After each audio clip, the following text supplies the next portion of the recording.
I'm Alex Hayden, welcoming you to Road America. Halfway between Milwaukee and Green Bay, this track provides significant elevation changes and a chance to bring NASCAR's rumble to the Kettle Bottoms. A longtime road racing favorite, I can't wait to see the Cup drivers tackle this track.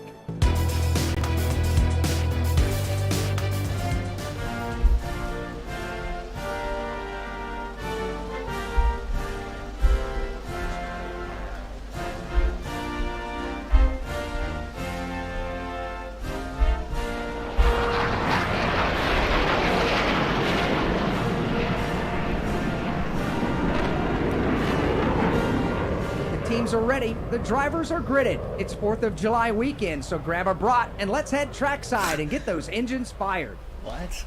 Grab a brat. Alright, well, thanks for tuning in tonight, ladies and gentlemen. We are live for another edition of NASCAR 22 on the channel, and we are racing at Road America, as you just saw. Coming into today's race, we have 8 different drivers who have won so far in the season. We're starting to rack up a lot of drivers now with multiple wins all of a sudden, with Joey Logano just winning his 2nd race of the season in last night's race that took place. And that was an interesting one, to say the least. We had to try to come back from 3 laps down for 3 separate scoring glitches at the Nashville Superspeedway. Got onto the lead lap as high as 3rd. But because we were on older tires for about the last 17 or so laps of the race, ended up falling back to 10th. Still got a top 10 finish, ended up finishing a lap down. But honestly, if Logano didn't lap me with about a lap and a half to go, we probably would have fallen outside of the top 10, considering Christopher Bell was right on our back bumper for about the last 6 or 7 laps of the race, and we were able to hold him off. Needless to say, today is a new night. Unfortunately, though, we know that there is another glitch with the road courses on this game, where if you make a green flag pit stop, your car gets extremely loose, there's no rear grip, and you're running seconds off of your original fastest lap time as soon as you put fresh tires back on the car. So our strategy today is to pit under any caution that we get in today's race, if we get any. We've only had 1 caution for incident in each of the other 2 road course races at COTA and Sonoma, and they both happened in, well, one of them was in the final stage, but I didn't take advantage of it because I didn't know this glitch came into play yet.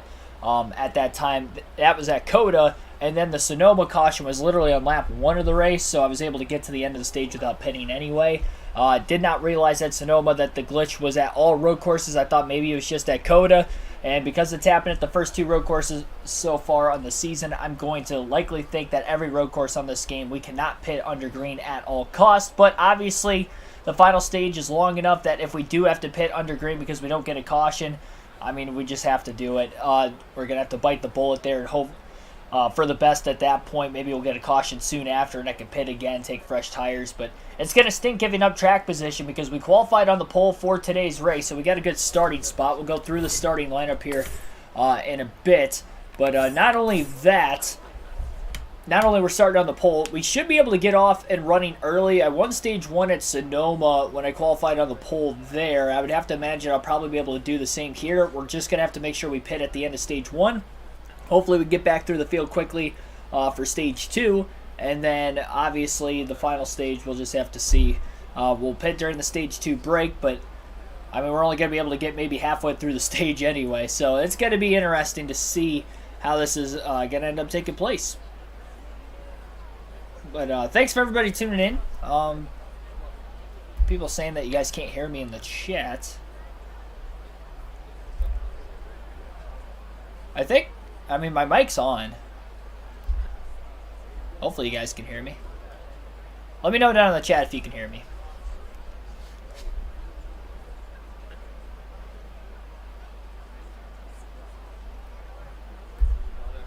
I know I'm going to have to adjust the game audio. Let me do that real quick.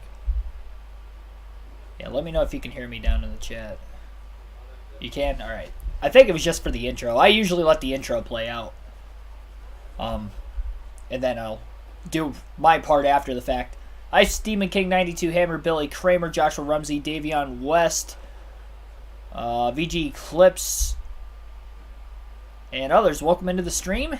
Let's get tonight's race underway. Oh, first starting lineup, of course. Kevin Harvick, Chase Elliott going to be on the front row. Elliott was actually fastest in the first session of qualifying. Kevin Harvick was second. Then they inverted where Kevin Harvick actually qualified on the pole in session 2. Chase Elliott was right behind him, about a tenth of a second off his lap time. Chase Briscoe and Kyle Larson will line up in row 2. Briscoe's been good on the road courses this season. One of his strong suits for sure. He's starting up towards the front of the field, looking to take advantage. We almost had an upset winner in last night's race. We'll see if Briscoe can pull off an upset today. And Kyle Larson's still winless on the season, though he is 10th in points. Still comfortably above the cutoff line in the point standings. Austin Cindric and Tyler Reddick also both above the cutoff line coming into today's race. So Cindric finished 27th last night at Nashville. It slipped pretty far back. He's now the 15th seed, and he's not that far ahead of the cutoff line, so he needs a good run today. He's obviously another good road course racer. Tyler Reddick won this race in real life for his first career NASCAR Cup Series win. We'll see if he can do that same thing today. Michael McDowell, Chris Buescher will line up in row 4. McDowell coming off a top 5, his first of the season last night at Nashville, and he's been running good on the road courses. Also had a top 10 finish at Sonoma a couple races ago. Alex Bowman and Cole Custer will round out the top 10. And Alex Bowman's been on a hot streak as of late. He's got back-to-back top 5 finishes and looking for a third straight tonight. Let's get this race underway. If I remember correctly, I believe we have 60 laps of racing. It might be 62 or 64, actually. 62 laps of racing tonight. Kevin Harvick is going to lead the field to the green, into the Geico restart zone, and the green flag is in the air. We're underway. We're racing in Wisconsin.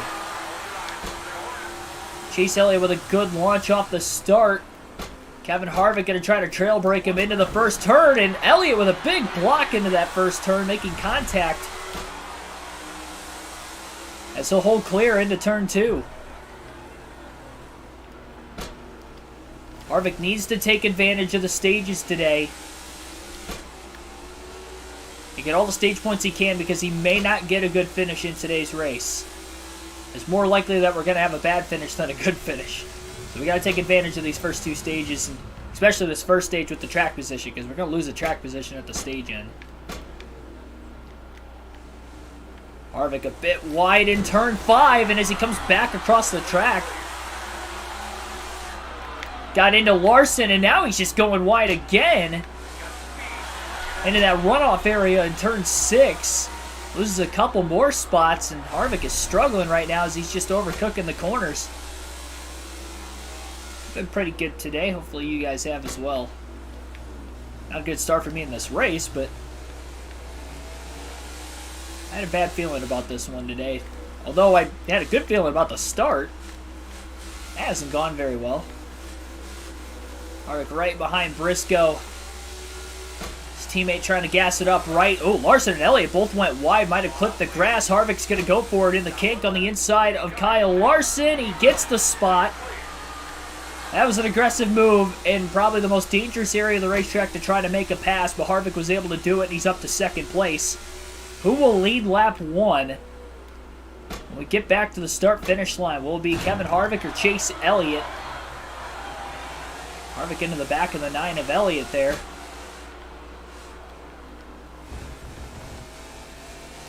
Harvick's got one more corner to try to beat the 9 car if he's going to want a shot to lead the opening lap. More contact in that final corner. And that's going to signal that Chase Elliott's going to lead this opening lap. And because of that contact, Harvick got the worst end of it, and Kyle Larson's all over his back bumper now.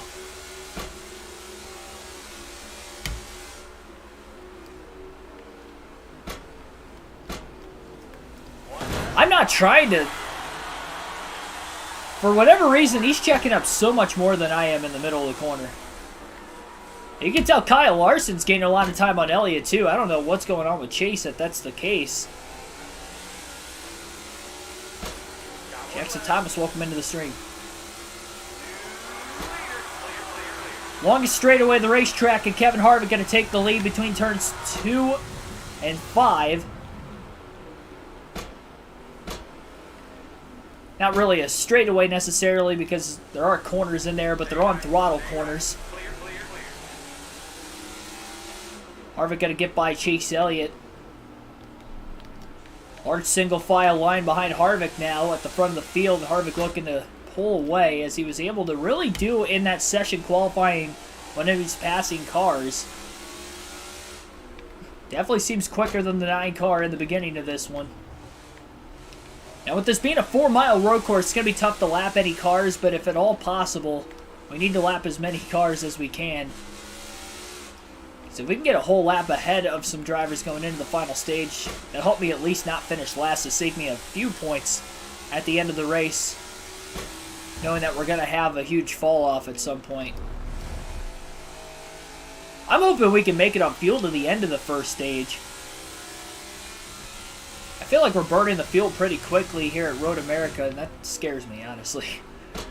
Last thing I want to do is make any more green flag stops than what I already have to.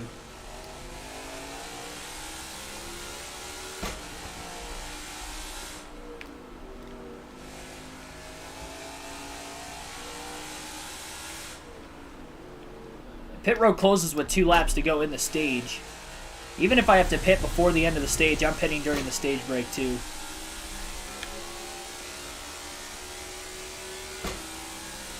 Harvick way faster than everybody else. This is kind of similar to, I think it was Sonoma. We just pulled away from everybody and we were dominating until we weren't. I have a feeling that that's going to be the case again. Yeah, keep the car clean, keep it on track, dominate early, and hold on for dear life at the end. Already 15 likes on the stream. We're only on lap 3 right now. Appreciate you guys smashing that like button. Be sure to do so if you haven't already. And we'll have more NASCAR 22 content on the channel tomorrow night when we go to Atlanta for a super speedway race. And that will start at the same start time this race did at 6 p.m. Eastern Standard Time. Harvick has a 22-point lead in the regular season standings over William Byron. Byron has closed in each of the last 2 races. Harvick, despite getting a top 10 finish and scoring 9 stage points yesterday and outscoring Byron total in the stages, Byron did end up finishing in 3rd and ended up with a net gain of 3 points over Kevin Harvick.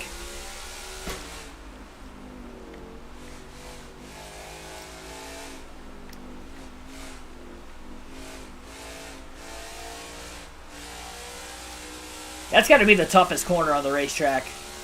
Carousel's so long at Road America, and it feels like you're just waiting forever to mash back into the throttle 100%. Yeah, I have a bad feeling we are going to have to pit in the final stage under green also. That's why we need to take advantage of the stages. It was really hard to pass cars in session qualifying here, so that's one thing that's going to stink about stage 2 also. It'll be interesting to see if the cars pit during the stage break or not. Sometimes they do, sometimes they don't. Because we'll be pretty close to the edge of the pit window. And honestly, in 3 laps, we've used almost a quarter tank of gas. I think we might be 2 or 3 laps short on fuel in stage 1. Which is not going to be good for Kevin Harvick.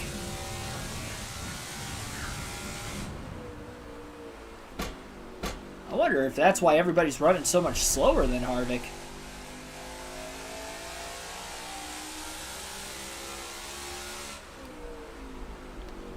That'd probably be the worst thing that could happen. Because that would ruin any sort of shot of getting any stage points, too. At least in stage 1. Maybe we could try to strategize our way to a win in stage 2. That's if everybody stays out of the pits during the stage break, though.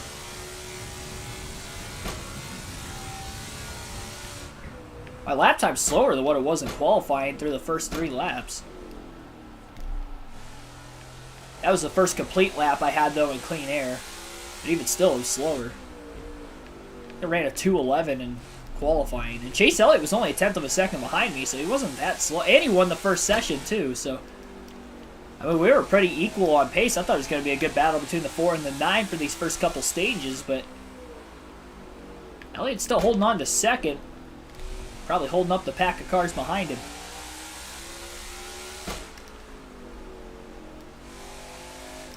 Yeah, that's true. And I'm surprised that we have had a couple of them, to be completely honest.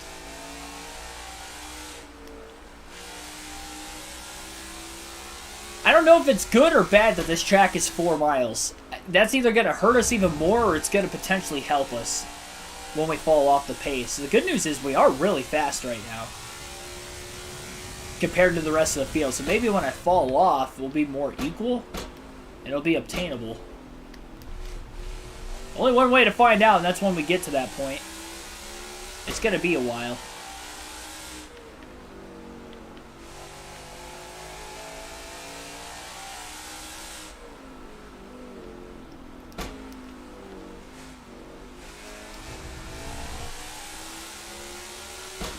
Taurus, thanks for tuning in also.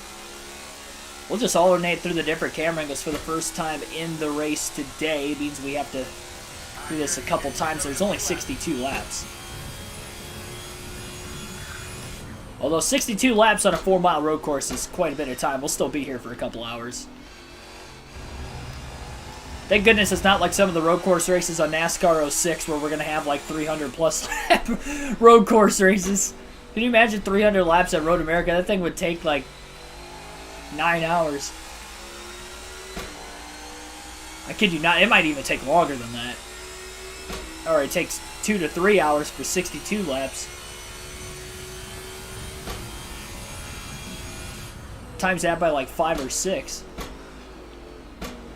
Might be a 12 to 15 hour race. Plus.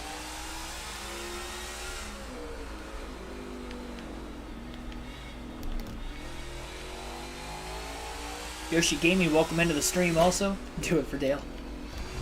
We're doing it for Harv. Happy Harvick.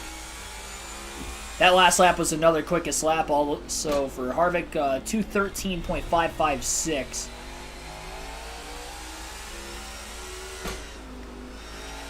Kind of pushing harder in some areas than what I might have been earlier. This road course is tricky. It's very treacherous. Very difficult to get in a rhythm when you have longer and longer road courses like Road America. It takes over 2 minutes to make a full lap here in the NASCAR Cup Series.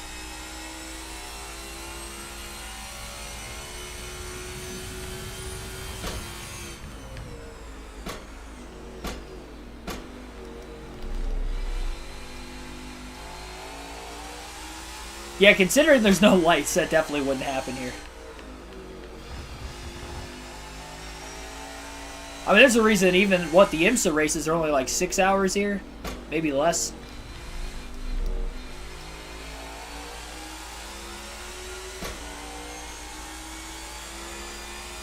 I feel like this would be a dangerous track in the night, even if you have headlights.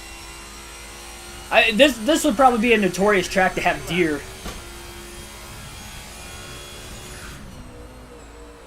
In the Midwest.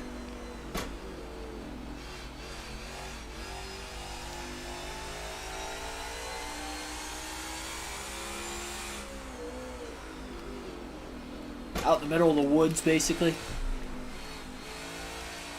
Honestly, when you get to within a couple miles of this racetrack, you have no clue that there's a racetrack. There's basically a bunch of trees. Kind of like if you were to go like out in the country and then there'd be like a bunch of trees and how houses are like hidden in the trees. That's basically this, only there's like a 4-mile racetrack just back in the wilderness randomly. Watkins Glen's kind of like that too. The difference is Watkins Glen's more in the mountains. This, it's like flat ground. And then you get to this area of the racetrack, and there's a lot of elevation changes in this 4-mile. Well, it's more of a bigger than a 4-mile radius, I guess. I don't know what the square mileage is of the facility, considering the track itself is 4 miles and a lot of land.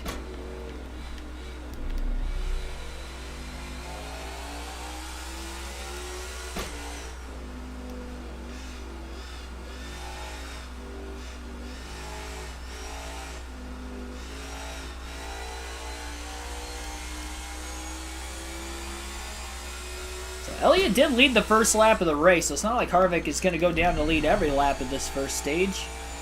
But definitely the most important ones the way it looks right now. A third of a tank of fuel has been used, 6 laps in.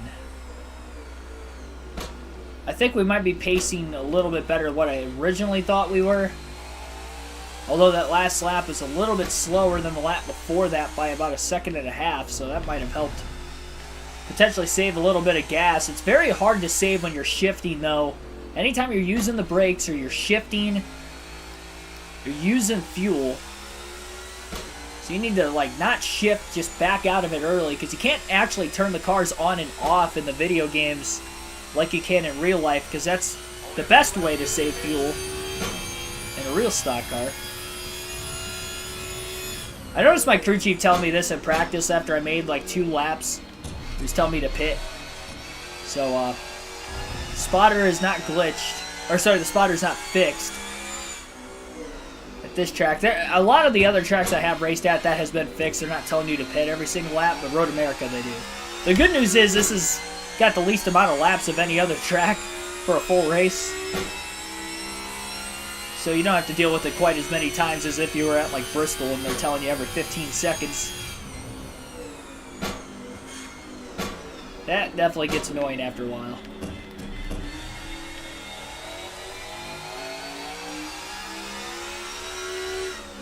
Diecast collection video. So I actually went through both cases of diecasts. Maybe not every single one because I've had some newer ones since then.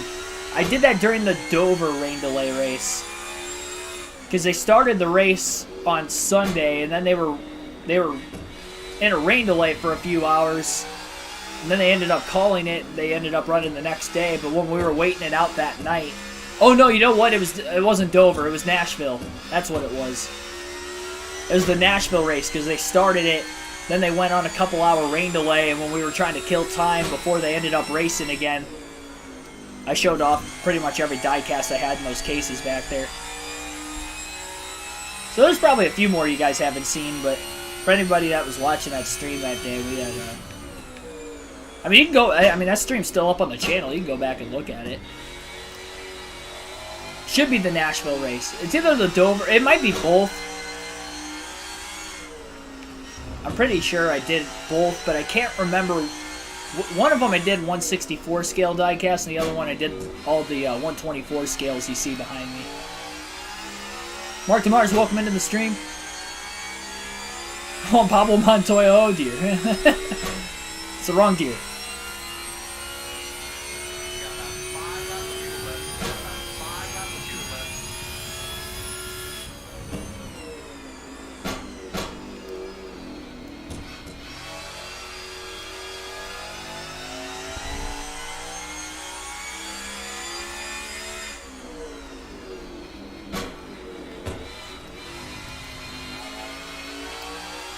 So we're about halfway through stage 1 right now.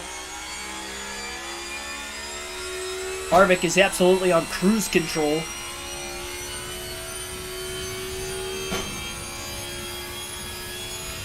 Harvick never really had great runs at Road America in the NASCAR Cup Series. I wouldn't say he's one of the favorites today, even though he qualified on the pole and he's leading a lot of laps early in stage 1, just knowing what we know with this game on the road courses.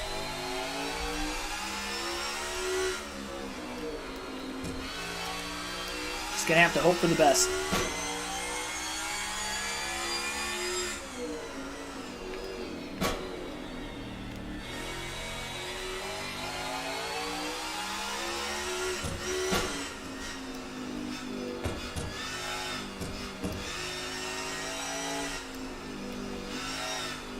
Yeah, that course is tricky. It's just so long.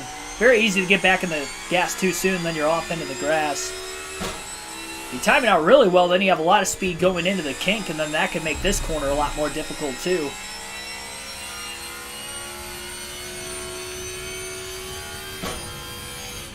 You're not really rolling out of the throttle a whole much in the kink. It's a very tight, fast corner.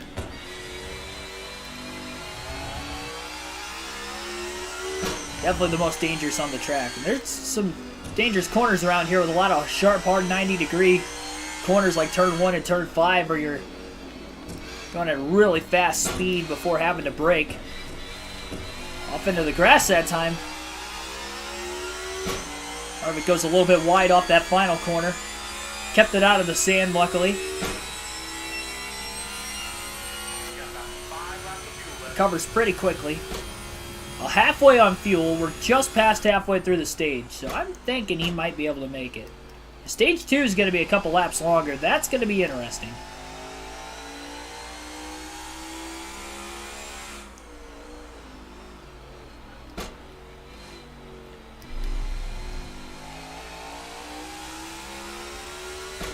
Corey Freed, thanks for tuning in.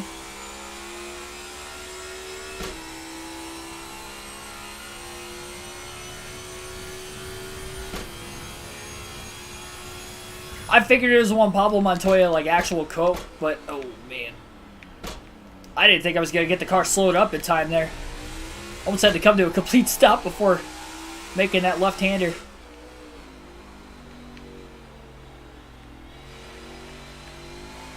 I don't think I've seen that clip. I thought it was something NASCAR related.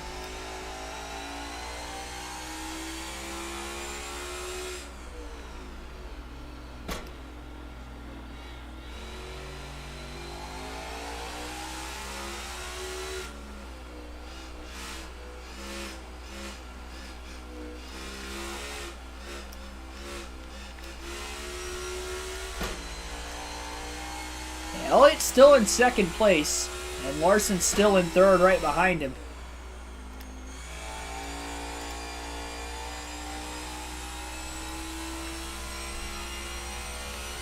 Those cars are still going to be the ones to beat. It'll be interesting to see how the cycling of the pit stops is going to exactly go, but for right now, Harvick, again, he needs to build up. I mean, stage 1 is really not going to matter much. He's going to make it to the end of the stage. He's going to win the stage. And then he's going to pit at the stage end, and whether they pit or not, it's going to be interesting from there how the rest of this race is going to go. Because he may have to pit for fuel in stage number 2. I don't know that he's going to be able to go 17 laps. 17 or 18 laps in the next stage.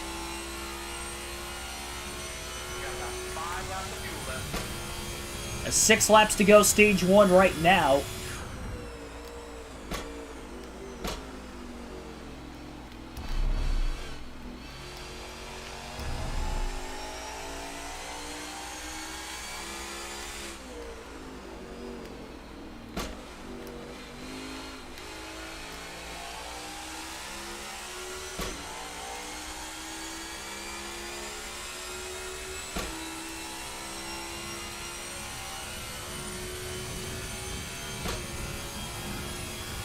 F1 clip. Yeah, I kind of figured it was F1 when he said Austria.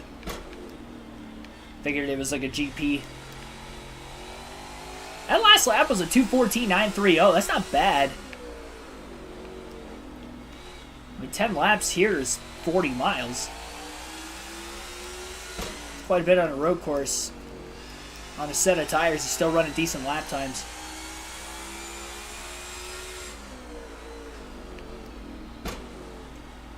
Not locking the tires up at all, though. That's part of why he's going wide every now and then. Not going extremely wide. I mean, he's using the access road. Only one time he actually got off into the grass, and that was off the final corner a couple laps ago. But he's not sliding the tires, which is definitely something he's going to have to try to do when he makes that green flag stop in the final stage. And potentially even stage 2 if he has to do it then. Even though he's only going to have to go a few laps.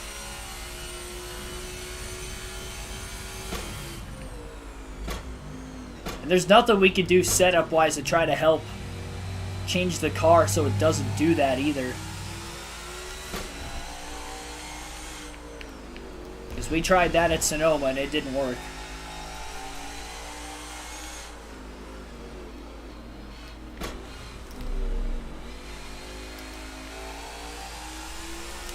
That's one thing with a lot of drivers getting multiple wins now in the season. They're starting to catch Kevin Harvick for the playoff points. Even though Harvick has 6 wins and the next closest has 2, but there's quite a few drivers with 2 wins. And they have, most of them at least, have some stage wins as well. So, I mean, they're starting to get 20 to 30 playoff points behind Harvick at this point in the season. That's why it's so crucial for Harvick to try to win this regular season championship. Good news is, if he wins the first 2 stages, he knows he's going to outscore Byron no matter what, stage 1 and stage 2. And he's just got to hope his finishing result isn't that much worse than him, that Byron doesn't overall have a net gain over Kevin Harvick for the 3rd consecutive race. Just a couple races ago, Harvick had over a 50-point lead, and now it's down to 22. We still have 8 races to go in the regular season after today's race. And 2 more this week, and then 3 next week. The final 3 the following week.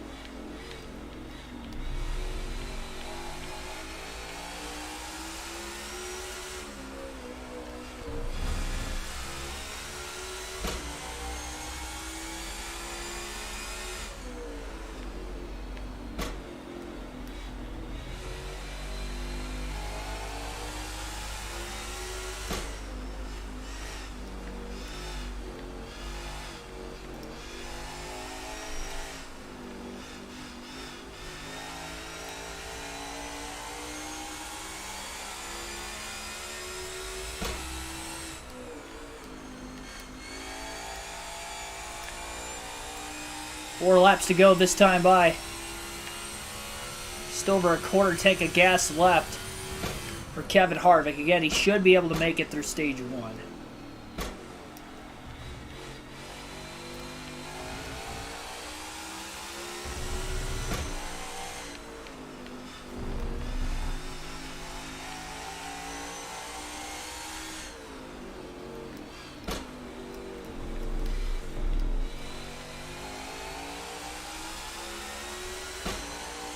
Coming up on 4 to go.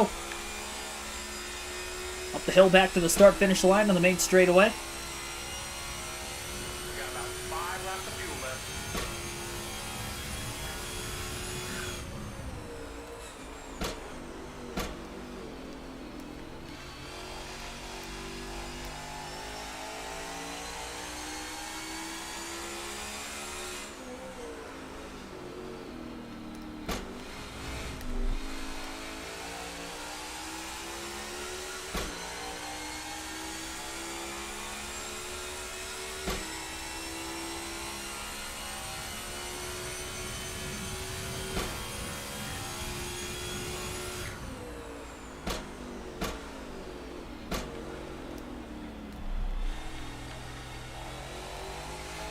Is your favorite Xfinity road course?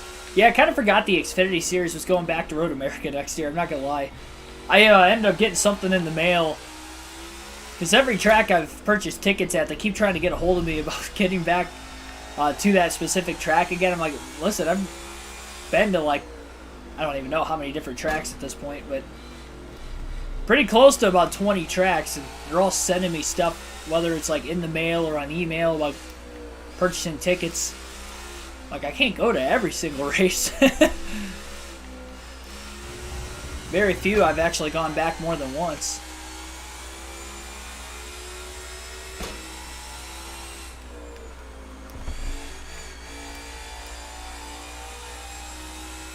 But anyway, I got a brochure and it showed all the Road America dates for all different of the motorsports that are supposed to be racing there next year.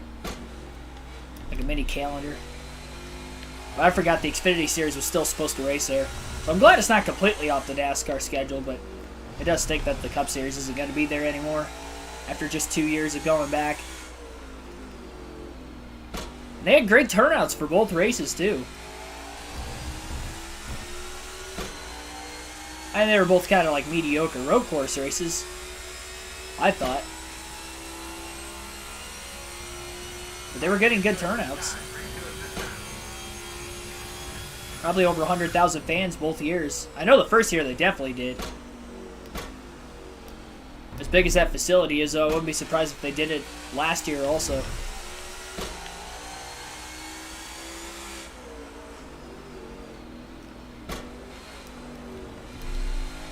So a little over 2.5 laps to go. Kevin Harvick still has not caught anybody at the back of the field, which I didn't think we were going to.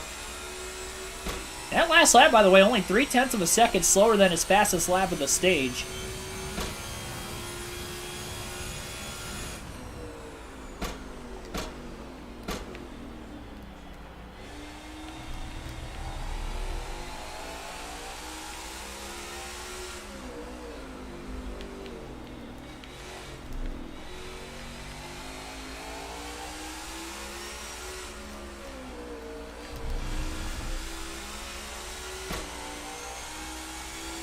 So if they don't pit during the stage break, then they're going to pit very early into the second stage, which means they'll be able to make it a one stop, as will Kevin Harvick. So Harvick's just going to have to hope that he can make it. Because if not, he's going to have to legitimately pass everybody in the field. Some of that could be when he has a clean air advantage once everybody pits. And by the way, Timmy Hill is in 4th place right now. Garrett Smithley up to 3rd, so I think we have a lot of the leaders pitting while pit road is still open. Pit road does not close until 2 laps to go in the stage. Harvick's going to run it out, and maybe there's a chance that he can lap some cars because of that. Pit road will close as soon as Kevin Harvick gets to the start-finish line this time. So a lot of drivers sacrificing stage points right now and pitting inside the top 10.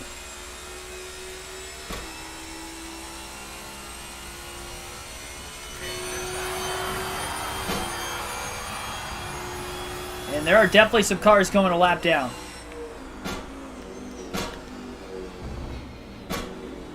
And off into the sand goes Harvick, and that's not going to help. Harrison Burton's going to get back on the lead lap. He might have been the only car that actually got passed.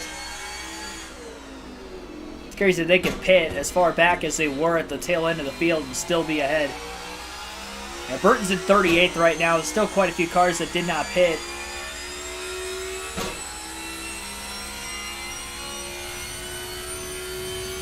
I think Timmy Hill was only up to 4th because he stayed out of the pits when everybody else pitted behind him. He may get some stage points, though, if he makes it all the way to the end.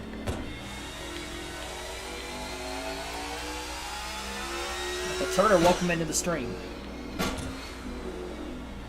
Come on.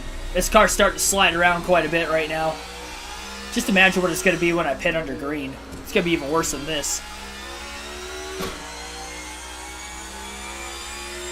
Harvick needs to try to lap these guys. The problem is he's got older tires, though, so it's going to be a lot harder to catch right back up to Burton. Probably missed his opportunity to keep him a lap down.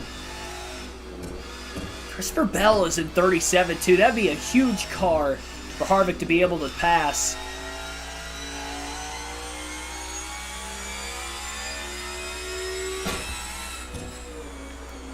He's even a few extra seconds behind him compared to Burton.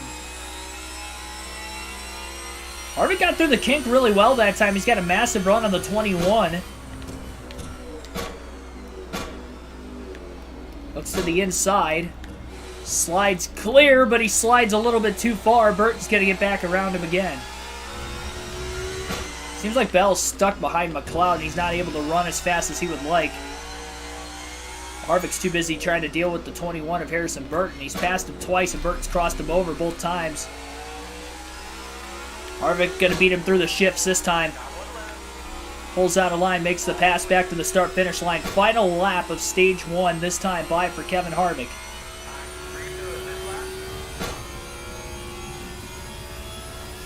He'll be able to make it on fuel.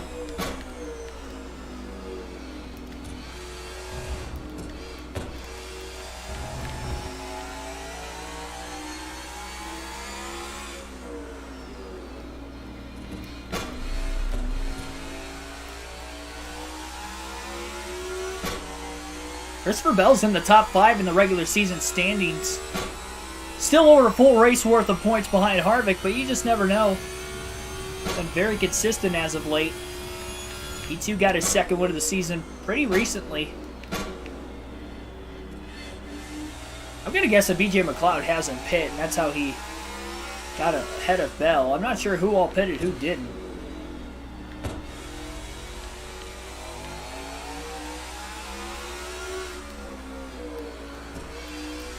We'll find out based off the stage results.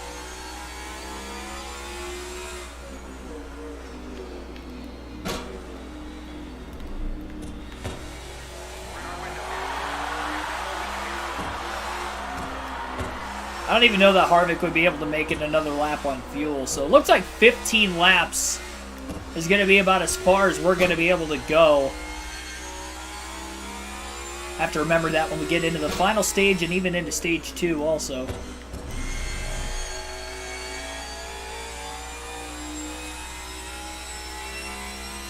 Harvick another lap and a half to 2 laps away from trying to catch Bell and McLeod, I do believe.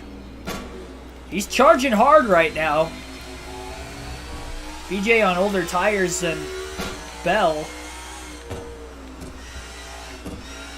Are the same tires that Harvick's got, but we know Harvick's got a much faster car. He can get through this final corner really well. Who knows? Nope, still too far behind. Green, white, checkered flag in the air. Only cars that are going to finish the lap down are Cody Ware, Harrison Burton, Maurice Hesmans at stage number 1. And Kevin Harvick has won the opening stage at Road America. So that'll be a playoff point, 10 regular season points for Kevin Harvick. And that will be the 10th stage win of the year for Happy Harvick.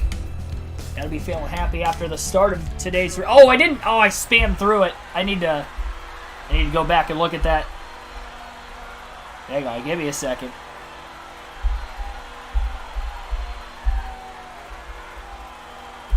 I gotta take a screenshot of the stage points. I accidentally spammed through it. Alright, so the stage results would be Harvick winning stage 1, Chase Briscoe 2nd, Chase Elliott 3rd, Tyler Reddick 4th, Alex Bowman 5th, Cole Custer 6th, Ross Chastain 7th, Garrett Smithley 8th, Denny Hamlin 9th, and then Kyle Busch rounds out the top 10 in stage number 1. So on to stage 2. We will pit during the stage break. No adjustments coming up here. 4 tires and fuel for Harvick.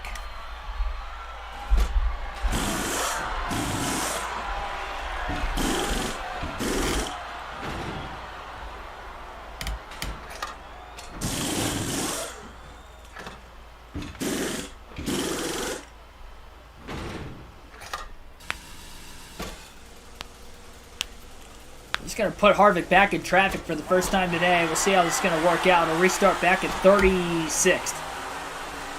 Patrick Chatterley, welcome into the stream. Congrats on your vacation coming up. Harrison Burton lagging back on the start. Green flag back in the air. So is the Reese Hesmans. Oh, they're stacking up big time. Oh, Burton into the back of McLeod. Hesmans went blowing by the 78 on the outside.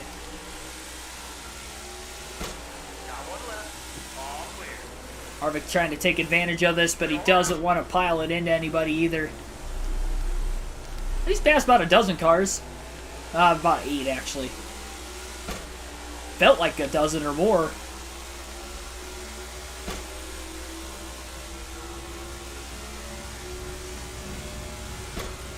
A lot of these guys on older tires.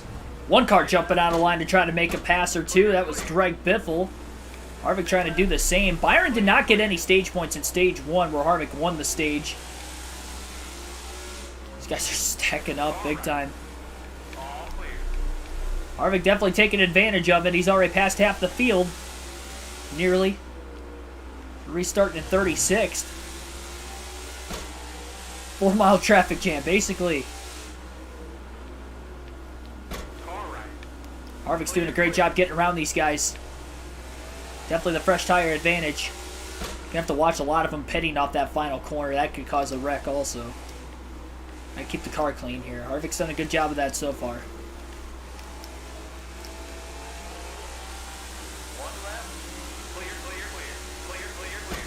And try to gun it on Timmy Hill into the kink. Gets around him.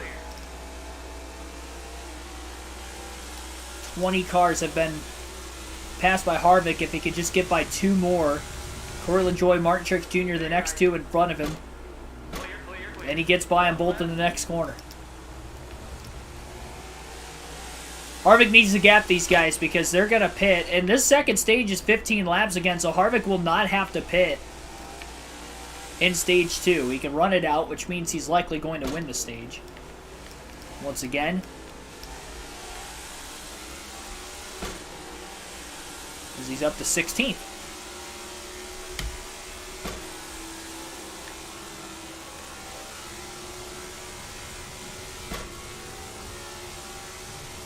Maybe they did pit during the stage. Tough to tell. They were jamming up so badly. I think it's because they were all on old tires. It might have just been they were trying to keep from running over each other. So now that we're actually getting up to speed, it's pretty difficult to try to keep with Bubba Wallace right now.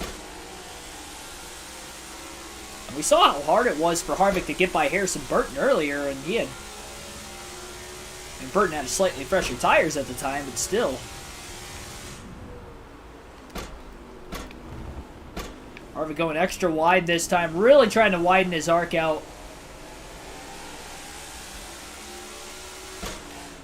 Now he makes a dive on Wallace. And makes the pass for 15th.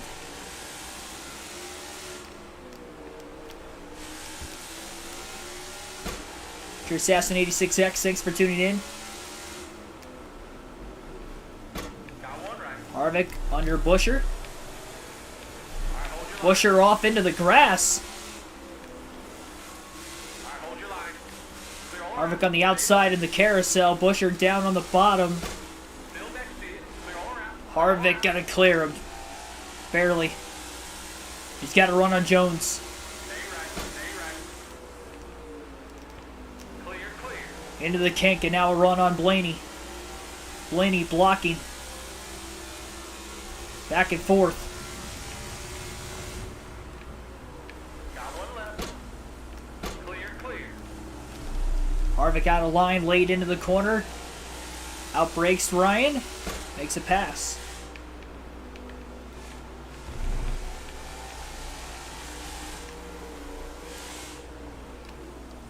Stay right. Clear, clear, clear. Kevin Harvick up to 11th. After 2 laps following the restart to stage 2.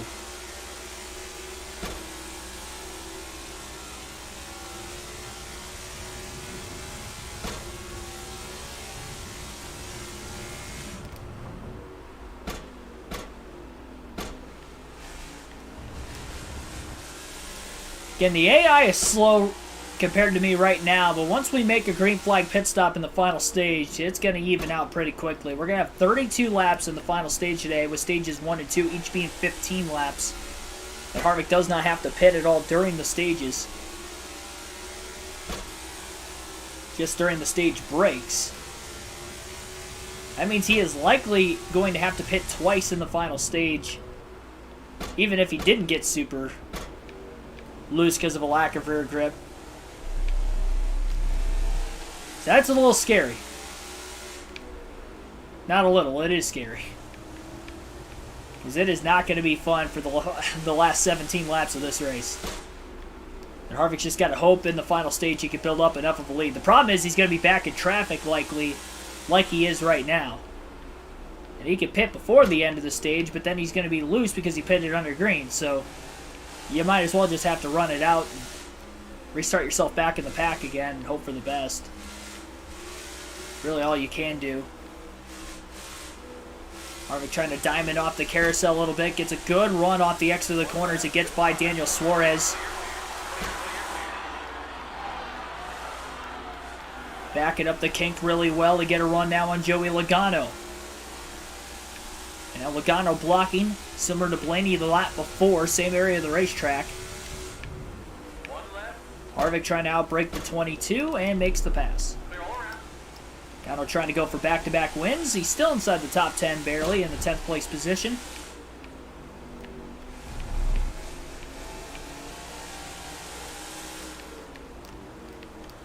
Hamlin power slides on the entry into that corner. Side by side right now with Kevin Harvick. Hamlin goes a bit wide and Harvick clears him. Logano's got to run in the 11 now on the straightaway to the start-finish line, looking down to the inside, and he is going to pull back in line behind him as they cross the start-finish line.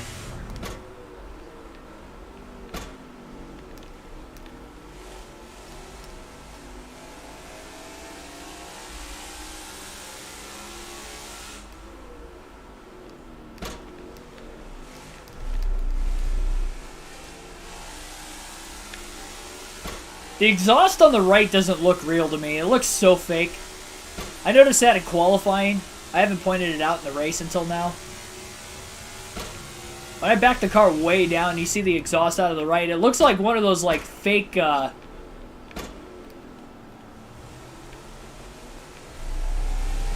a super fake, like artificial, like dragon fire.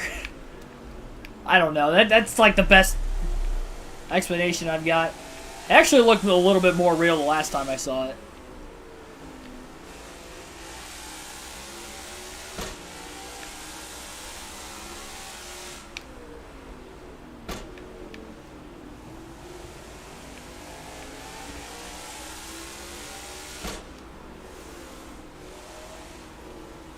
It just looks kind of forced. The EA games, it kind of look more authentic. Garrett Smithley still in the top 10 and 6th right now. Kind of similar to when we saw Reese Hesman's in the top 5 for most of the Sonoma race. He was running 4th. Ended up not finishing inside the top 10, but had a great start. Garrett Smithley lost a spot there, so now he's back to 7th, but still having a great day at Rick Ware Racing, number 15 car.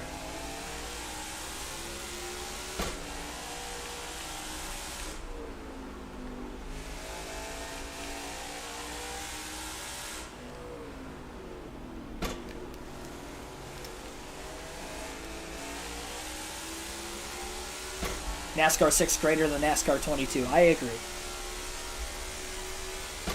And we're already down to 11 laps to go in stage 2. And about a third of the way through the race entirely.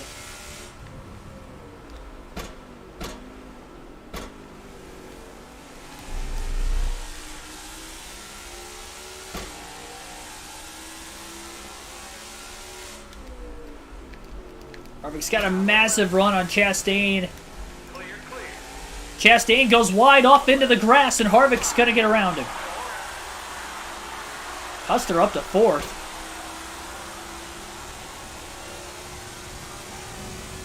Alex Bowman in the top 5, looking for 3 straight top 5 finishes. So he projects upwards in the point standings here in recent races. Chase Elliott in 2nd, so that probably tells me... Well, I don't know that Larson's leading, actually. I feel like I might have seen him in traffic.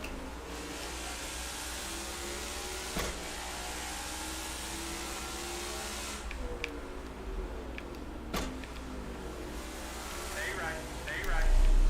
Clear, clear, clear, clear.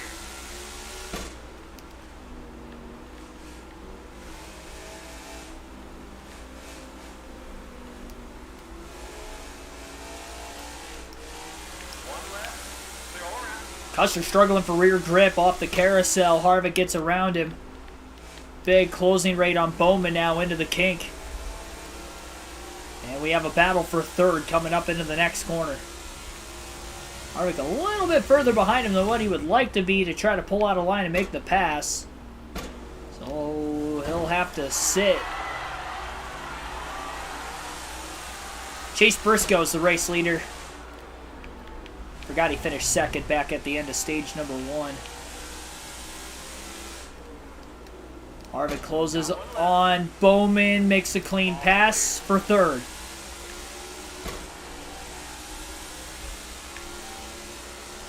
Looks like he's slowly pulling away from him as they get through the shifts as well. That last lap for Harvick was his fastest of the race. Not that lap, but the lap before. It was a 2-minute 13.523 second lap time. It was only 8 1/1000ths of a second quicker than his original fastest lap time of the race. The Hungry One, thanks for tuning in. Already up to 23 likes. So greatly appreciate you guys smashing that like button tonight. Be sure to do so if you haven't already. And again, subscribe for more daily NASCAR content. You won't want to miss the live race commentary streams when the actual season starts back up. That is the big hit on the channel. Waiting for that Busch Clash. Do live commentary for that. First weekend of February, and we'll have many more for all 3 of the top 3 series of NASCAR, the Truck, Xfinity, and Cup later this season. And all season long at that.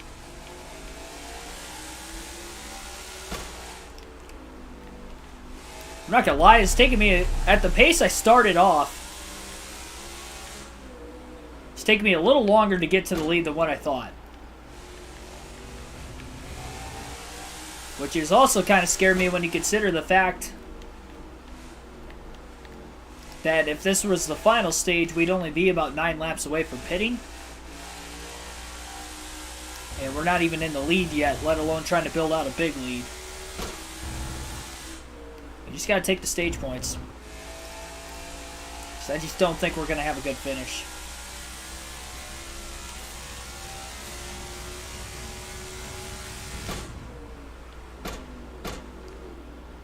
Another lap or 2, he's going to be in the lead. Getting by Chase Briscoe. I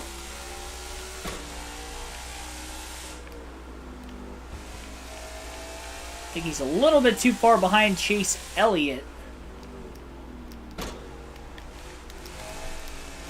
Got through the final corner pretty well, but Elliott got through there maybe just a smidge better.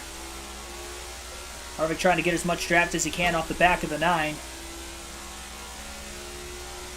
May help try to close that gap. He's getting a big run now. Powerful run in the draft, 179 miles an hour before pulling out of line. Still a little too far back to make the pass. Or even get alongside Elliott there.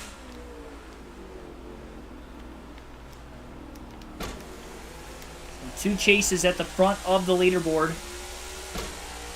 Kevin Harvick not that far behind in third. By the way, that last lap, fastest for Harvick, 2:12.313. And I think a lot of that was that main straightaway having the draft behind Elliott.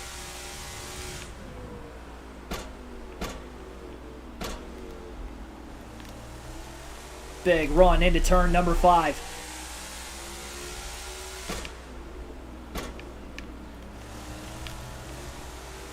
He struggled to get by Elliott those first couple laps of the race when Elliott got to the lead off the initial start as well. Harvick struggling to get around him again.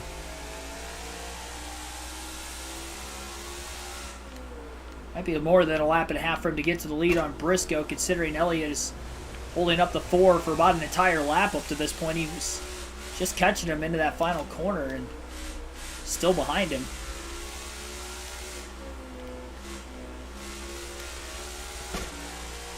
Beats him off the carousel. A little squirrely after he hit the outer curb off the exit of the corner. Harvick with a massive run in the kink now as he closes on his teammate Chase Briscoe. Massive run through the chute. Harvick pulling out of line, going for the lead on Briscoe, trying to get by both the top 2 cars on the same lap.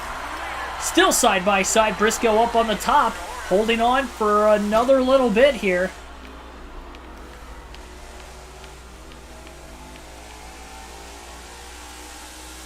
Harvick's pretty good in this final corner as he looks to the inside of Chase Briscoe. But Briscoe gets the power down first and holds on to the lead again.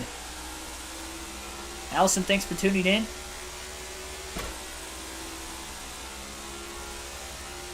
Got about 5 laps of fuel left.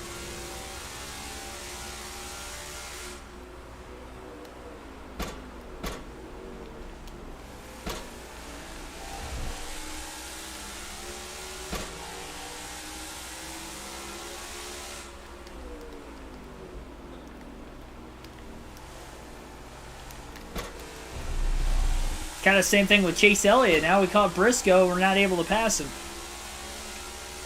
Still have 8 laps left. Closer to about 7.5 laps left, but plenty of time to get around him. No major rush here as Harvick really good in turn 5. Look at him close that gap. Right back down. Kept the car on the track. And he is all over Briscoe.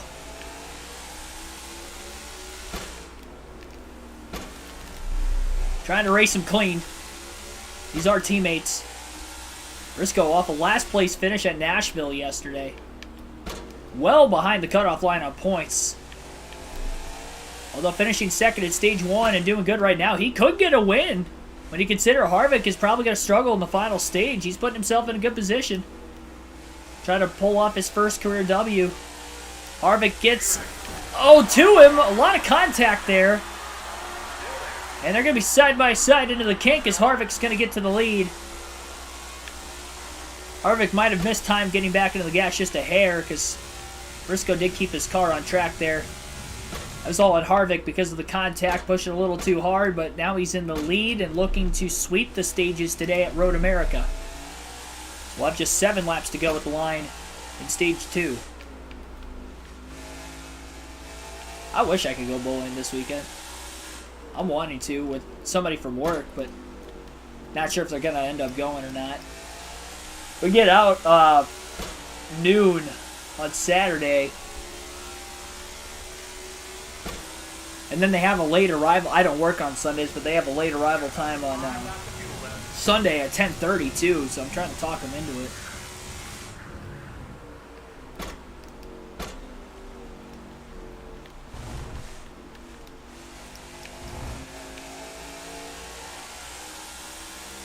I haven't gone bowling in a few years. Like probably 2, maybe 3 years.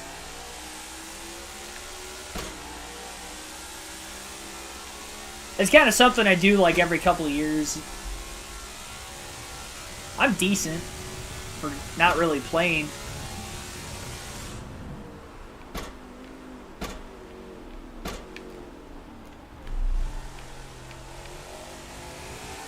Played 2 games the last time I went. I think I had like a 180, which I thought was really good for not playing. That had to have been like my personal high. And then the second game I was like in the 70s. Like there was no consistency. I thought I was going to get better with the second game. I think I put too much pressure on myself.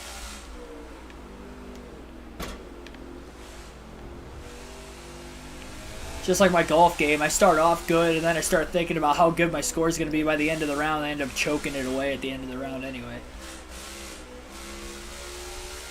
Another sport where it's so mental. Elijah Buddy Jenkins, thanks for tuning in also.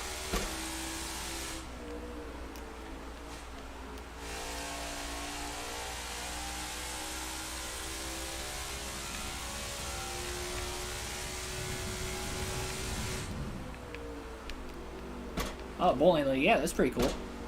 I was in a golf league a couple years ago. I mean, it's just nice to play with different people.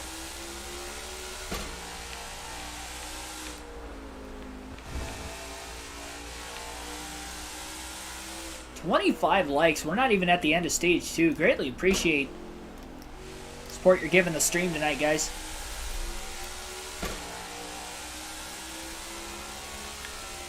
So 6 laps left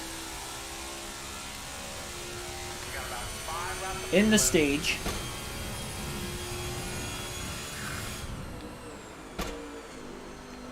We're going to pit during stage 2. And then we're going to get into the final stage, and that's where it's going to be interesting. Next time, can I use the 48? Well, if you guys actually vote for me to race as Bowman, it won't be till NASCAR 23.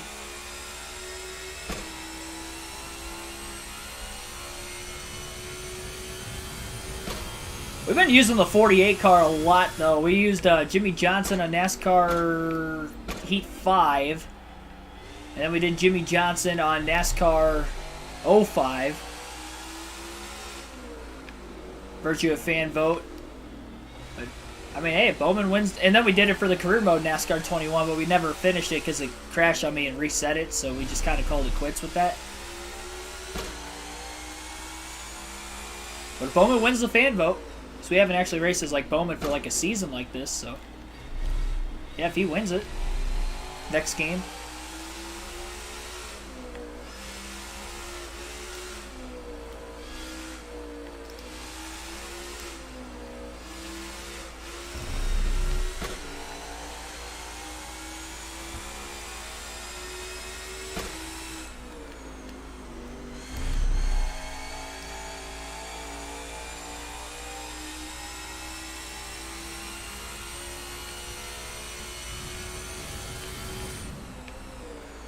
Yeah, I don't even know how many times. I could probably count on both hands how many times I've played. I haven't played a whole lot. Like I said, every couple years I'll go out and play.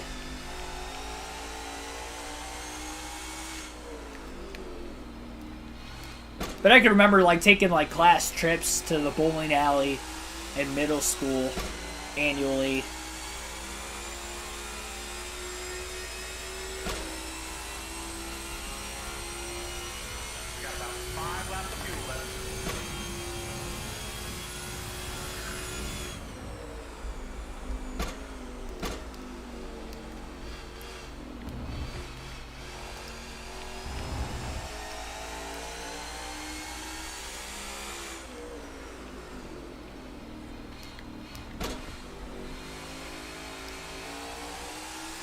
Chase Elliott up to second, by the way. I think Chase Briscoe may have pit.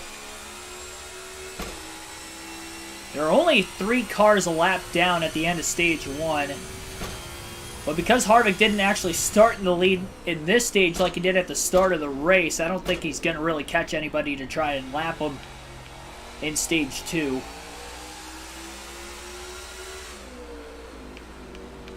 So they're pitting about every 10 laps. From what I've noticed, which is very interesting. Because in the final stage, if they do that, they may have to pit 3 times, Harvick twice. That could help Harvick considering he's going to be well off the pace.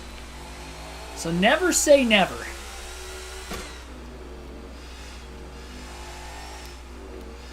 I mean, just like last night, you just never know what could happen. If anything, if these last 2 streams, Christmas Eve and then last night, on the channel, NASCAR 6 Busch race on Christmas Eve. We came from a lap down in the last 50 laps to win. Got back on the lead lap, got a caution, was able to get back to the lead. We had the fastest car in the field, which definitely helped, and we had fresher tires to be able to do so, which also helped, but we did it, and we did need a caution just to get a top 10 out of it, and the caution helped us win. Caution never came out. I think I was going to end up finishing like 15th or 16th. Wherever I was running at the time, really. And then last night, we came from 3 laps down, up to 3rd at one point. We still finished in 10th, but we had a top 10 after being 3 laps down at one point in the race. And we're still on the lead lap here at Road America, so that's why I'm saying it's never say never.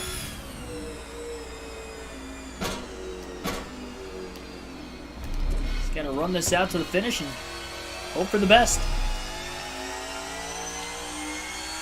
We're really going to have to hope, but hopefully we can get it done. Really hoping they have to pit 3 times. Have you ever been to a real NASCAR race? Yes. Yeah, I upload videos from the... I don't know how I was going to say that at first. I gotta think before I say. What I was going to say... Lost my train of thought now. There we go. Yeah, what I was going to say is I take race highlight videos from the grandstands of the races I go to in person and upload them onto the channel, so... You can see a dialogue, at least, of the tracks I've been to over the last couple years since I started the channel. Between 2020, 2021, 2022.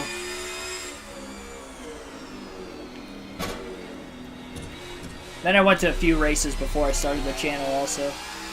Michigan's my home track. I think I was there like 3 times before. Actually, like 5 times before I started the YouTube channel. Twice 2019, 2018, twice 2015 was.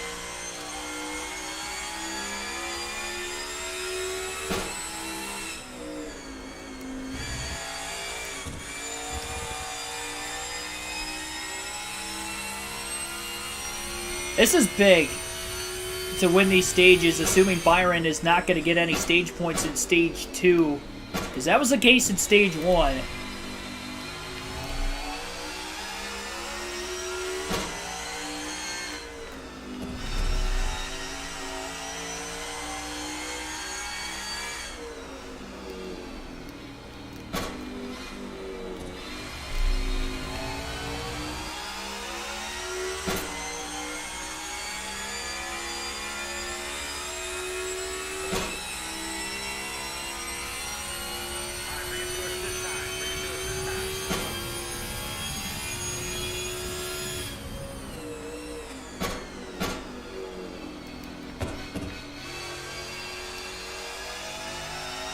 I mean, we'll get to Daytona eventually on the schedule. We got, like, 7 races after this yet.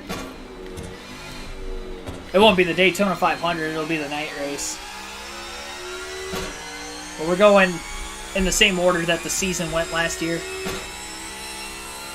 2022 schedule.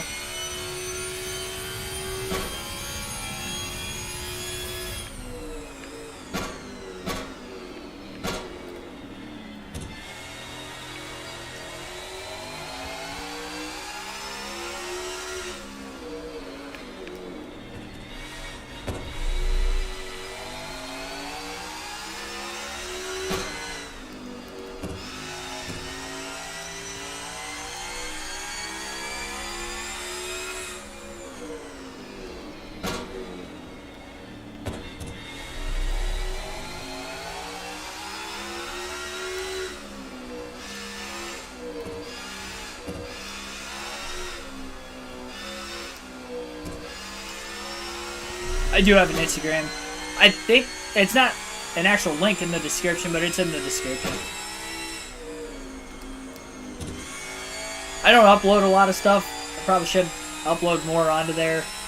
I only have it because I have the YouTube channel. If I didn't have this, I wouldn't have any social media. I mean, maybe that would have changed things, not having this. But before the YouTube channel, I didn't have any social media, at least.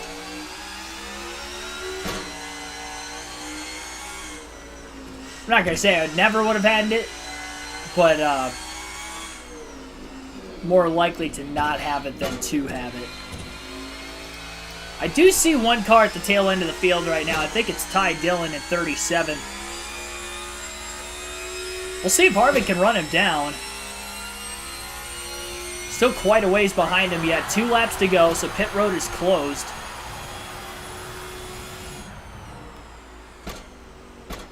I didn't think Harvick was going to get to the tail end of the field here, but it feels as if he has managed his tires a lot better in Stage 2 than what he did in Stage 1, which is shocking considering he had to pass quite a few cars. Restarting deep in the field.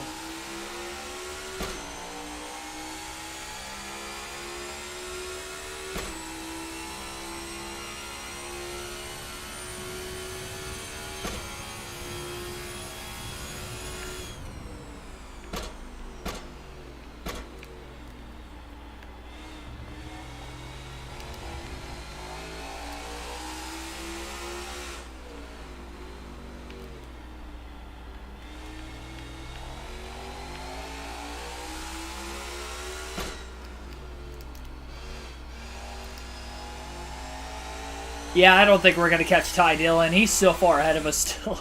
I don't even know why I thought that that could have been realistic. He's probably got fresh tires, too. He's probably actually driving away from us more than we're catching up to him. At least in some areas of the track. Maybe not the entire track. Almost went off course there. That was pretty close.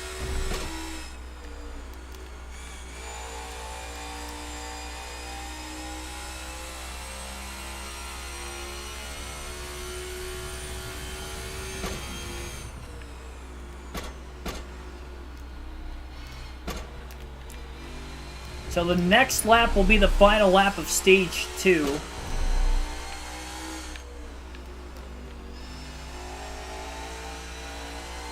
AJ Allmendinger in 36th. Road course ace. I don't... Oh, yeah, there's a whole train of cars in front of Ty Dillon. Those guys are going to be very lucky that they're going to be able to finish this stage on the lead lap. Because it is looking as if they will. Again, this is now the final lap of the stage. Next time around, it'll be the 11th stage win of the season for Kevin Harvick, and 2 of them will come today. Been a couple races since he won a stage.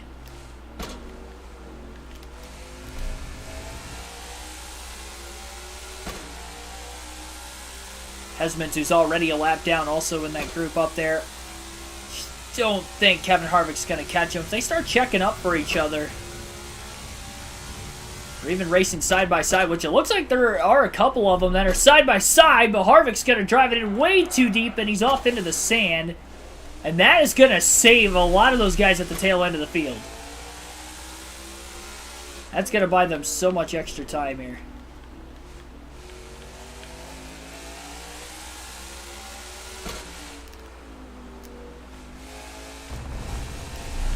Harvick was pushing so hard trying to catch him. He's getting close. And even if he does catch him, he could have caught more cars if he didn't make that mistake. I don't even know that he's going to catch him.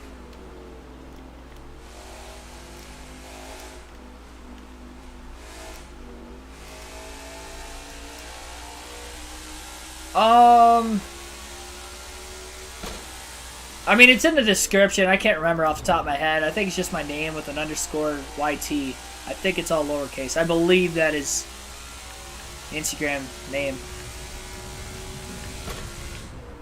But if you check the description box, description box on the stream, you'll be able to find it. Well, Kevin Harvick has caught Ty Dillon. He's going to lap Dillon. I don't think he's going to get to Allmendinger. He's going to be lucky even just to get to Hesmans. So Ty Dillon going to go a lap down in stage number 2. Oh, he might get back around Harvick. He got off that final corner a little bit better. Harvick throws a block. He'll keep Ty Dillon a lap down. Hesman's going to go 2 laps down. And Kevin Harvick is going to win stage 2. All right, there we go. Stage 2 over. Harvick wins it. Second, Chase Briscoe, just as he did in stage 1. Third, Chase Elliott, just as he did in stage 1. Alex Bowman will end up 4th. Garrett Smithley with the top 5 in stage 2, finishing 5th. Ryan Blaney 6th. Martin Truex Jr. 7th. Eric Jones 8th. The Biff up to 9th. And Kyle Busch rounds out the top 10 in today's race. So I'll take a screenshot, and then we will get on with the final stage of tonight's race. We will pit for 4 tires and fuel, and then no adjustments once again.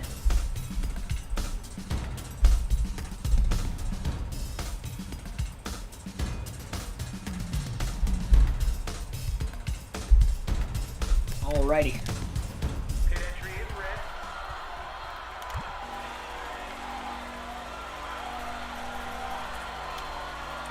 So this is not the final stop of the day. It is the second stop, though, of the race.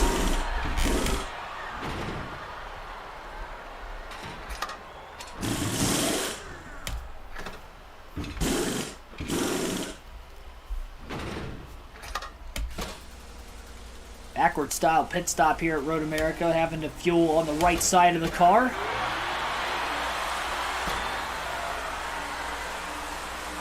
So Harvick, the last car in the lead lap in 36, was the only one to pit during the stage break. The green flag is in the air. 32 laps in the final stage is going to be underway. Harvick going 3 wide under Harrison Burton, Cody Ware. Pulling out of line, down to the bottom, really hoping nobody pulls in front of him. They do not, and he's able to pass quite a few cars into turn 1. 7 of them to be exact. Gonna look to do the same in the next corner. Oh, he turns Josh Bilicki. Kurt Busch slams in. No caution, we stay green. Pretty decent sized damage on the 4 of Kevin Harvick. Got whiplashed by Kurt Busch coming in hot. After Bilicki spun, there was nowhere to go. That's going to cost Harvick a lot of time. That is not a good start to the stage. Well, they're checking out massively in turn 5, and he's able to catch right back up to him, but you just have to hope that that's not going to cost Kevin Harvick too much. Car right. Clear, clear. Still up to 22nd. No caution for that incident. If we didn't get a caution for that 3-car wreck, then I don't think we're going to get a yellow at all in this final stage, which means we'll have the first caution-free race of the season. Minus the stage breaks. Which, if I remember correctly, this race actually did go caution-free in 2022.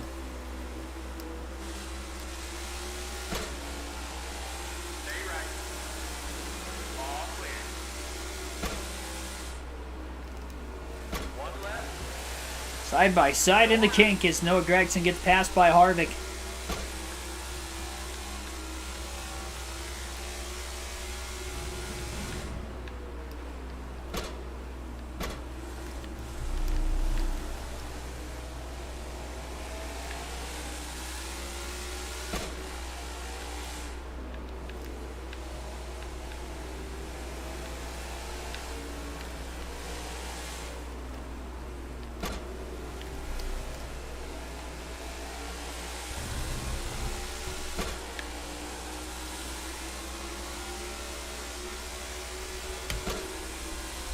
So again, we can go 15 laps on a full tank of gas.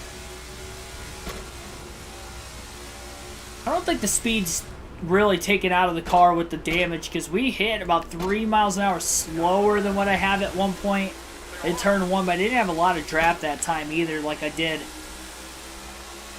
on Chase Elliott earlier in the race. Cindric way off into the grass.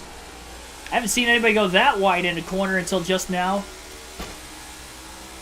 And now he's holding up the whole pack of cars behind him. That's really broken the field up quite a bit.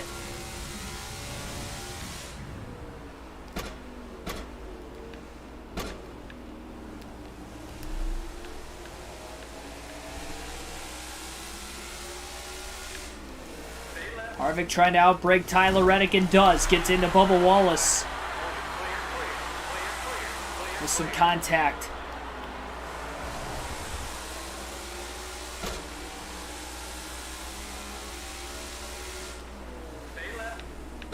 Now he'll get around him. Timmy Hill in 13th, by the way. Solid performance.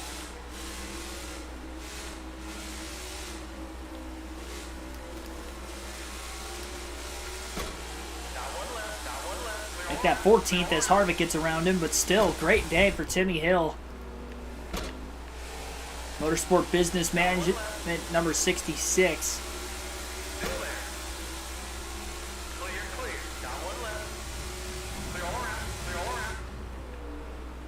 Gets by Keselowski. Gets by Custer. Custer almost got back into Harvick as Harvick went just a little bit wide. He kept it on the actual asphalt. Used the excess pavement then up off that curb. Custer definitely looked as if he lifted to keep it off the 4. Harvick slides the tires. He goes wide. And Stenhouse going to get back around him. And Custer may get back around him as well as he looks to the inside. All clear. Harvick going down to try to get a little bit of draft off Custer. Looking to cross him back over into turn 1 and does. Quickly gets to the inside of Stenhouse. And I'm surprised that worked. And he clears him too off the exit turn 1. What a power move by Harvick. So he moves back inside the top 10.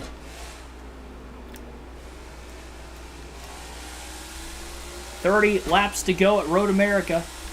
We're just a little bit past the halfway mark.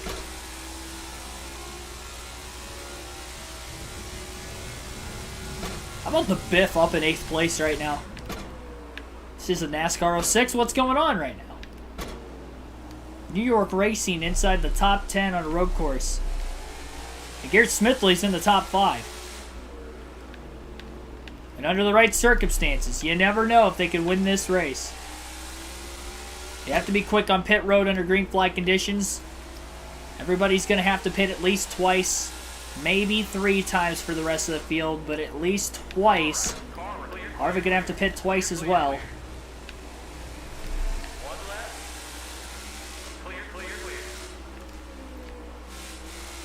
Knowing how shot our rear tires are going to be, I think I'm going to split 8 and 9 laps in the final couple runs.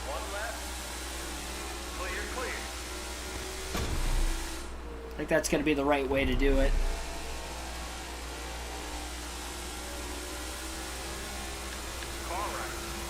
Harvick alongside Eric Jones. A little side drafting going on. He'll clear him. Into the next corner. Gets by Truex. I think these guys stayed out during the stage break. Because Harvick is getting through the field a lot quicker this time. And that was even with that stack up in turn 2 on lap 1 of the final stage. When he got into Balicki and then Kurt Busch got into the back of him. Harvick gets into Smithley. He's going to give Blaney a run on the main straightaway after Harvick cleared the 12 for 5th. Smithley in a race-high 4th place position.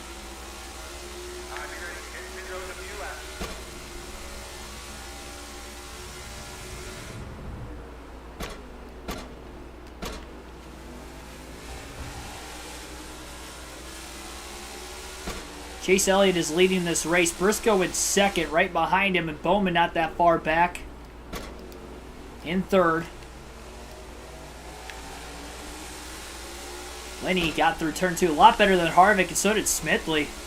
I don't know what Harvick did there that cost him a lot more time that corner, but definitely got slowed up a little bit.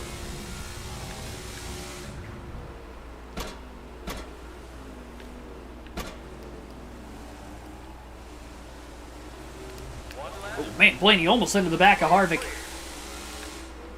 Right as he was trying to get back into the gas. That's similar to what happened between Custer and Harvick in a different corner a couple laps ago.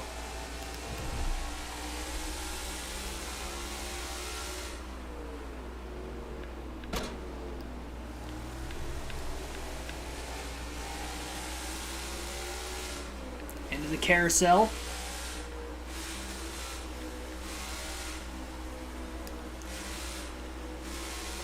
Harvick to the inside of the 15, clears him for fourth. Got a big run on the 48 car of Alex Bowman. Clears him for third. And he's got the two chases of Briscoe and Elliott now up ahead. Harvick going after Briscoe. He'll get him. Will Briscoe get him back off the exit of the corner? No, he will not. Harvick now trying to stay with Chase Elliott.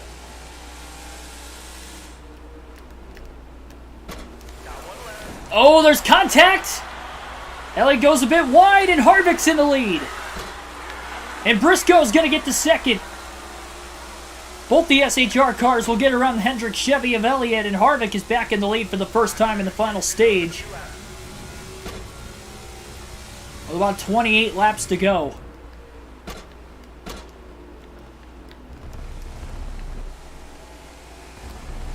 Big pass for Briscoe if Harvick fades in the second half of this final stage. When he makes the green flag pit stop specifically, will it be Chase Briscoe who can get his first win of the season now? Harvick needs to run time trial laps for these last 11 laps before he hits pit road. And that was not good because he's going to go a little bit too far wide. He's off into the sand, and Briscoe's back in the lead. And Harvick lost second to Elliott as well. That was not what Harvick needed. He just pushed too hard into turn 5. He's getting used to having cars in front of him. Kind of lost sight of exactly where he needed to brake there because he couldn't really follow anybody else. Whether he was making a pass on him or actually following him.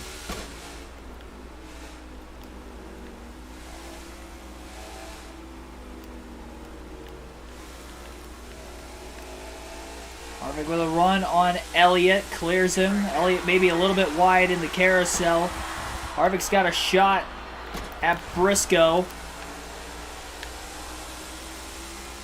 Briscoe doing a good job trying to protect again.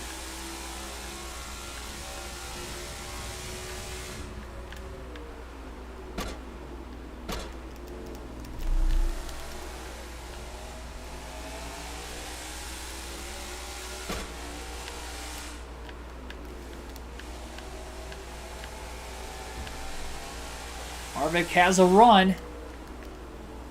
A little bit of a power slide back into the gas too soon. And here comes Briscoe. Oh, Elliott up the middle, trying to go 3 wide, but the door closed quickly. Harvick down to block Briscoe as well. Elliott went up the middle between the SHR Fords. Got out of the gas, thought better of it.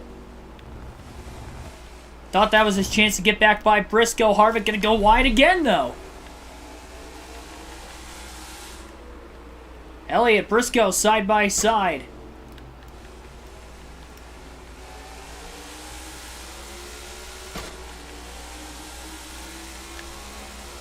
But Briscoe holds on. Everybody's making mistakes. Harvick included now. He wasn't really making mistakes before. Pressure in this final stage maybe getting to him a little bit.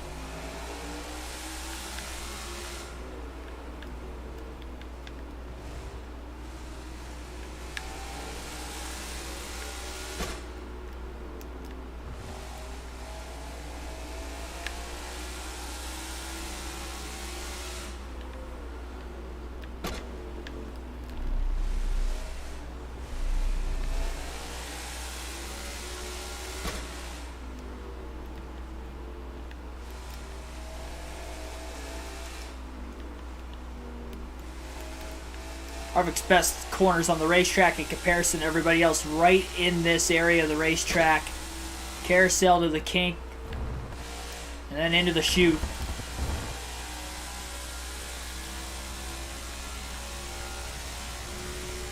And again, looking to pull away. I'm not going to say it's his race to lose because we know the glitch with this game on the road courses. We've been talking about it all day. When you make a green flag stop, the rear tires are pretty much non-existent, at least when it comes to grip level. There's zero grip. The lap times are going to fall off significantly. And it doesn't help. Harvick's shooting himself in the foot right now, making simple mistakes. That's cost him getting out to a bigger lead. As we just saw there moments ago.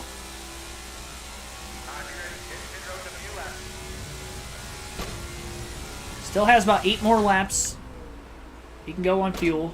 Maybe 9. He can complete 15 laps.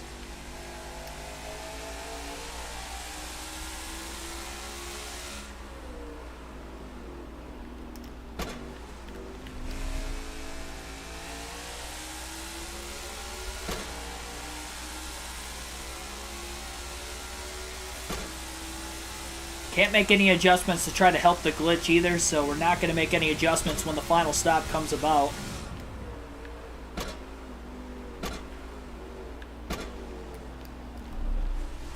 Just simply going to have to hope and pray.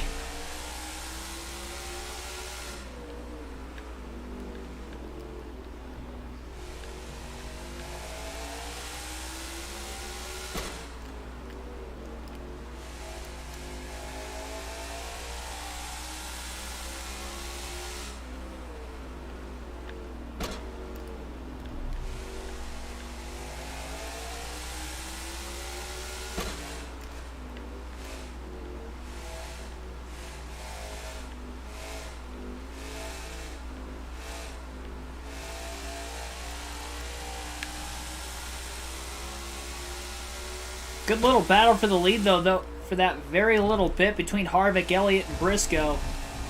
And will we have another battle for the end of this race and for the win, and a playoff spot on the line for Briscoe. And he pretty much needs a win if he's going to want to make the playoffs due to the lack of consistency through the course of this regular season up to this point for the 14 team. And just coming off a last place finish at Nashville yesterday, what a quick turnaround to end up finishing second in the first 2 stages today. And now he's running second in the final stage once again as well, trying to hold off the road course king Chase Elliott.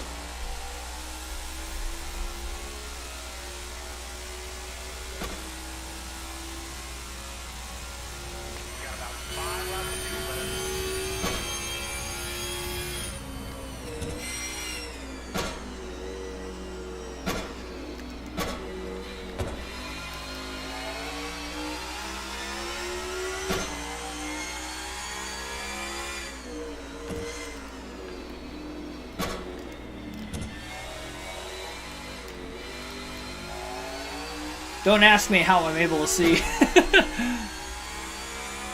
I'm kind of getting used to this when we have damage and we alternate through the camera angles. Able to see out the left side of the car. It's definitely a lot more difficult on the road courses. At least the left-hand corners are a lot easier than the right-hand corners. The right-handed corners I can get in fine. It's just wondering if I'm actually to the exit or not by the time I get there, and so far that hasn't been the case.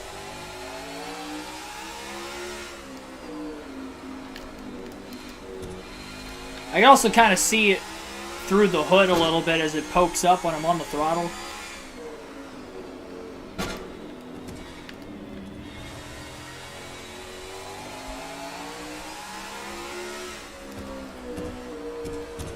This is gonna be the hardest corner with this camera angle. I'm just constantly looking left, just seeing how close to the sand I'm getting. Hey, we made it. That's pretty good. Stay corrected. This is going to be the worst corner. Yeah, that was pretty dumb. I'm not going to lie. Left front tire is down for Kevin Harvick, which means he is going to have to pit a whole heck of a lot sooner than what he was going to originally.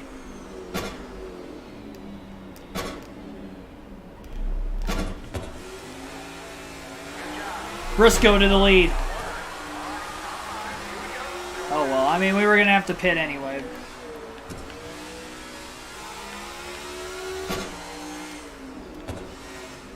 At least we're right there with the leaders as we're about to pit. Bowman's still staying behind, and Briscoe's actually pitting right now with Harvick. Got to get down to pit road speed. I don't know where it's going to end up taking my stop at. There's a... I don't know why the commitment line was so much further in. Alright, well, 4 tires and fuel for Kevin Harvick. His first of 2 stops in the final stage. And he's pitting with the 48 and the 14 and hoping he could cycle out at least somewhat near him and just try to hold on for dear life.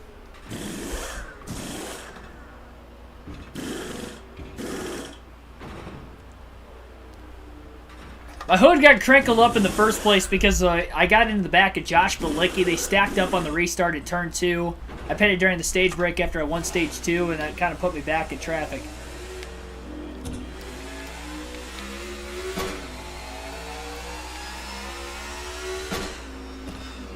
Harvick coming out of the pits right now.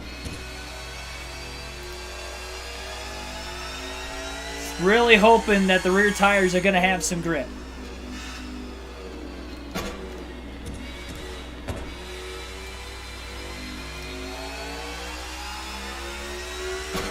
It's going to be hard to tell these first couple laps. We'll know by lap time, I guess, the following time by exactly how far back we may be. We're still in 10th. I mean, position-wise, we're not doing that bad. And honestly, the car... Okay, it might be power sliding a little bit.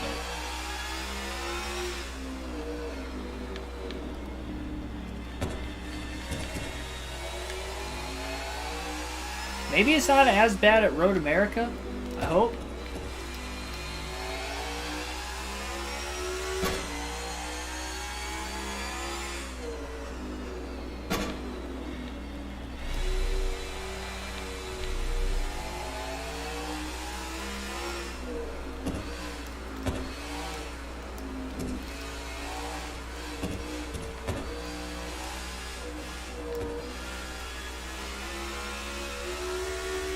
Corner very slippery.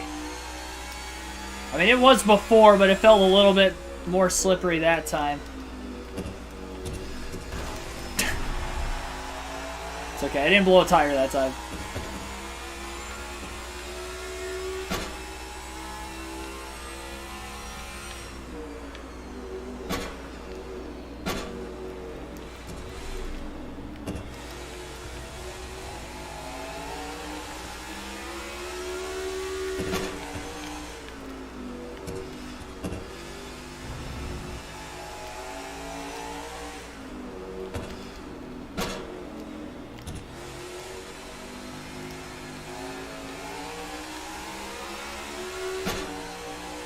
Chase Briscoe cycled out of the pits behind Kevin Harvick. He's looking to the inside, so a fast pit stop by the 14 here.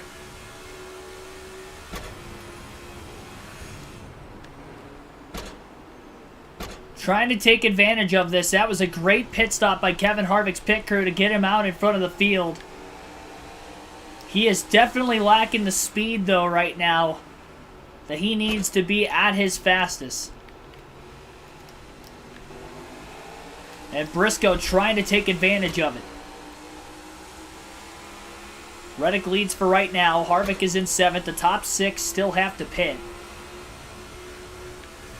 Harvick's going to have to try to just hold on for dear life in all the positions he can if he's going to want a chance to win this race. Tires are gone on this 4 car after pitting for the first time. Briscoe going to get around Harvick. Harvick gets into his teammate there. He's going to try to rough him up. He doesn't want to have to do this to a teammate, but it's what he's going to have to do to try to survive and have any sort of a shot to win this race. It's just power sliding way too much. Jones going to get by.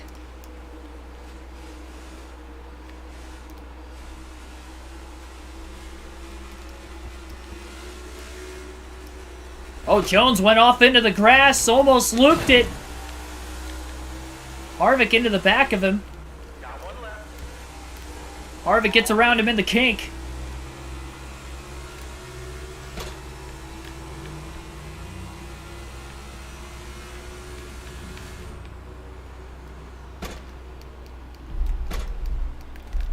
Man, the car just slides and slides and slides.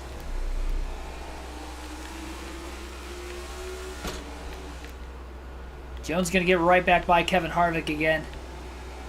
I was afraid of this. It's not as out of control as it was at Sonoma or Dakota, but it's still slowing us down so much.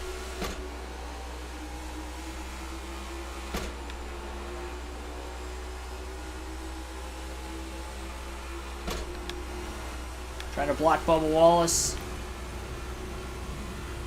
Some other cars coming out of the pits here just up ahead into turn 1. Massive run right now. BJ McLeod is up to 7th. Where did he come from?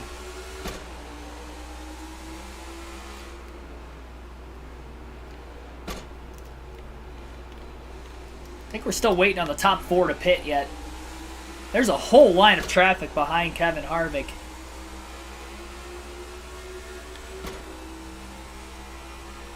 Chase Elliott is the leader. Garrett Smithley second. I'm assuming that they have pit. There's no way to slow the car down. One left. Clear, clear.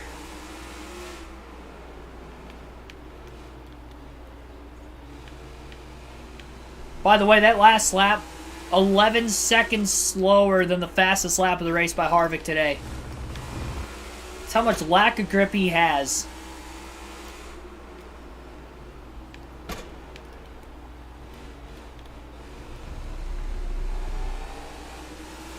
All because of a green flag pit stop. We were afraid of this. Our nightmares for this game have unfortunately come true.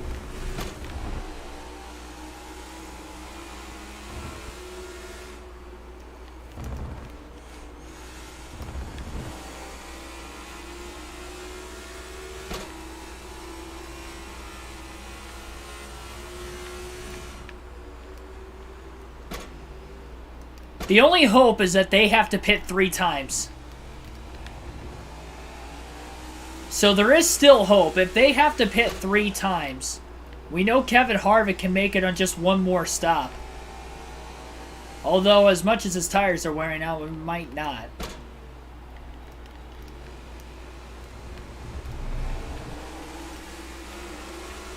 Have to block Bubba Wallace on the main straightaway. Just really going to have to block everybody at this point. No matter how big of a run they have. Only a few laps till we pit. Tell Harvick's slower because he is about 9 miles per hour off into turn 1 from what he was earlier. And despite being 9 miles per hour slower, the car just slides going into the corner. He can't hang on. Back across the track right into Justin Haley, who's now in the top 10. Big run there for Chastain. Power slides his way by Harvick.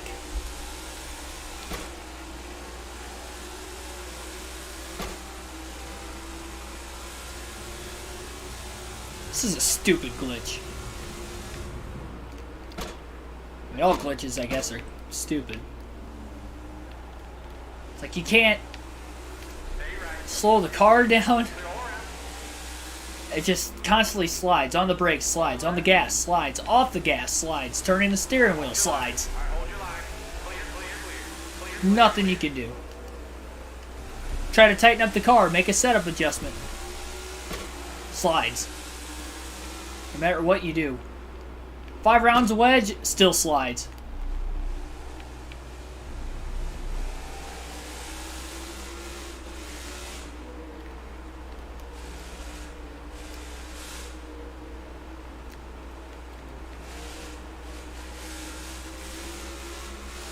It's ridiculous how slow I was through that corner. Slower than I should have been. Same thing in the kink. It just slides all the way into the wall.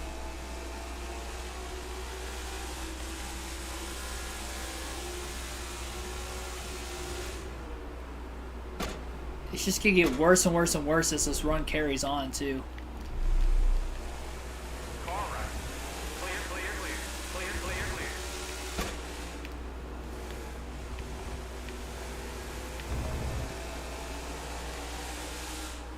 Are we going to try to get back by Custer again? He does, but the car goes off track.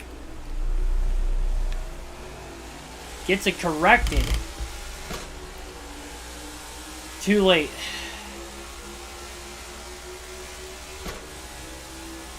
This is just painful. Pit road in a few laps. Still got cars coming out of the pits. Ty Dillon was already a lap down.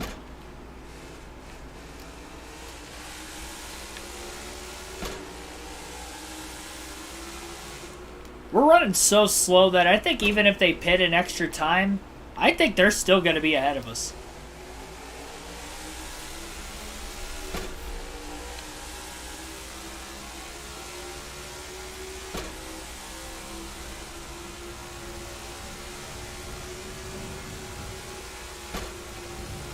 That last lap was 6 seconds slower than the lap before that. Clear, clear. Got one right. Clear all around. Actually, they didn't go too far wide that time. Car right. Just have to brake extra early. Tires are spinning though when you're trying to get back into the gas.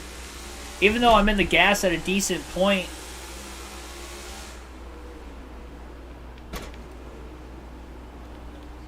Keselowski was still able to drive away.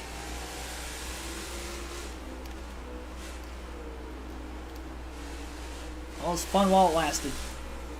Stay right. It's a good thing we won the first two. Oh, Blaney going off into the sand. Bring out a caution, please. Blaney's headed for the wall.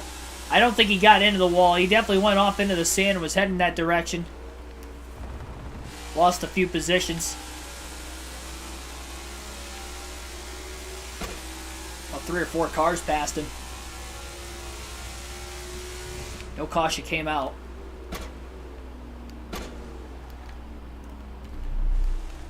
$50 miles an hour. There's no way I was taking that corner that slow earlier.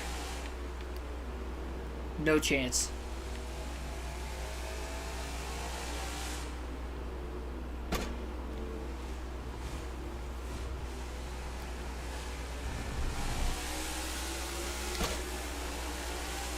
Car right. Clear, clear.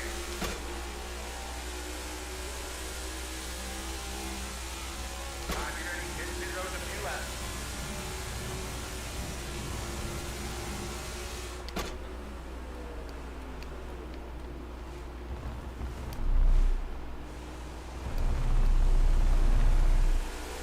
Car right. All clear. Yeah, that contact hurt me there.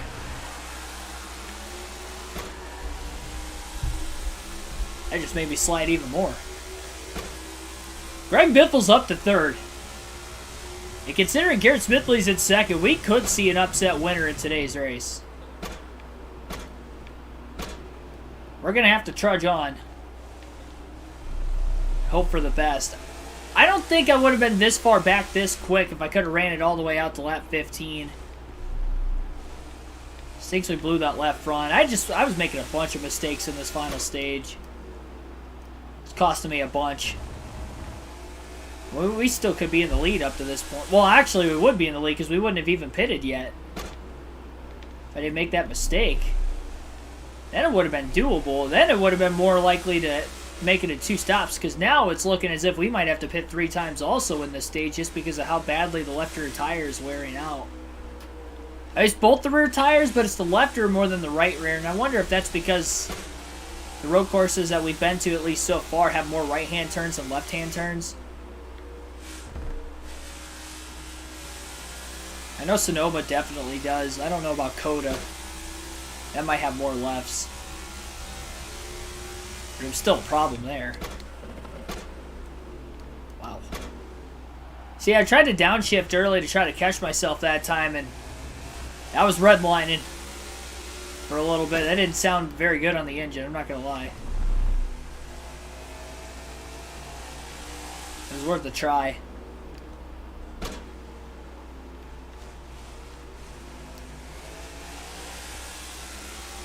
Trust the process.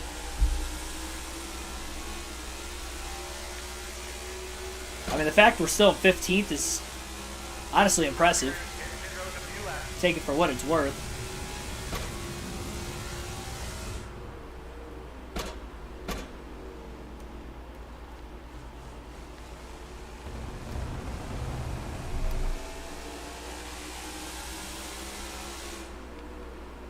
I mean, top 30, if we finish around 30, that's going to be bad, but it could be worse.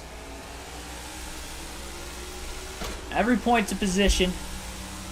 Won the first 2 stages. I think William Byron's still behind us. And we were only 22 points ahead of him coming into this race today in the regular season standings, but I think he scored 0 stage points to our 20, so that's probably a 42-point lead into the final stage, which means no matter what happens here, we're still going to have the points lead. The problem is we have 2 more road courses left in the regular season. We have Watkins Glen and we have Indy, where we're probably going to have the same thing happen. And again, we're just going to have to make sure we win the first 2 stages, knowing if this is going to happen in the final stage every time. Contact with Gregson after he passed Harvick.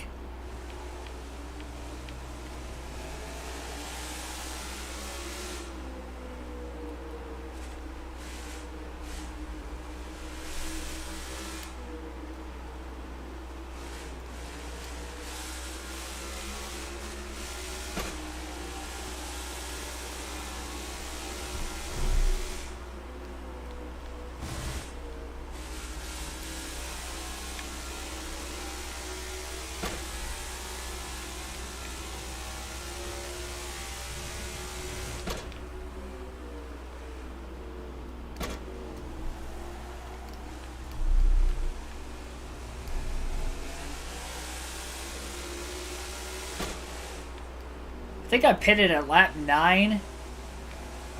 Left her tires over halfway gone already.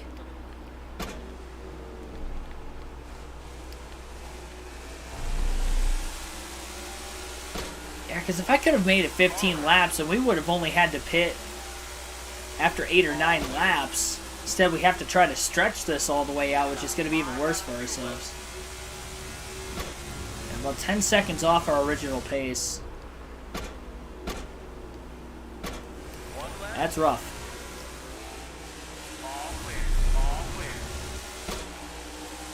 My throttle and braking points don't feel that off.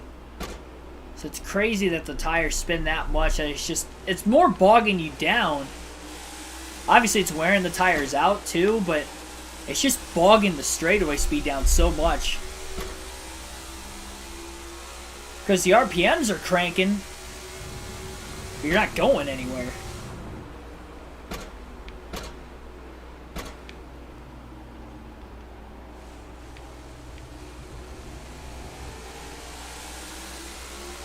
Kind of stinks because we had a fast pit stop.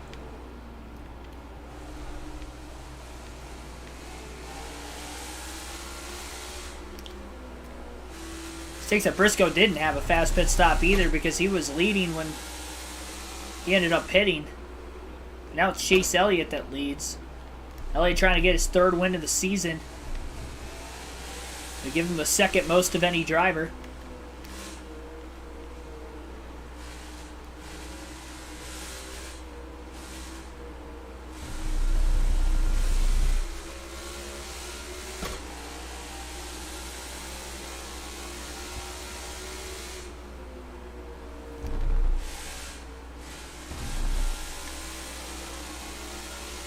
At least we can still focus on trying to beat Byron considering he's behind us still.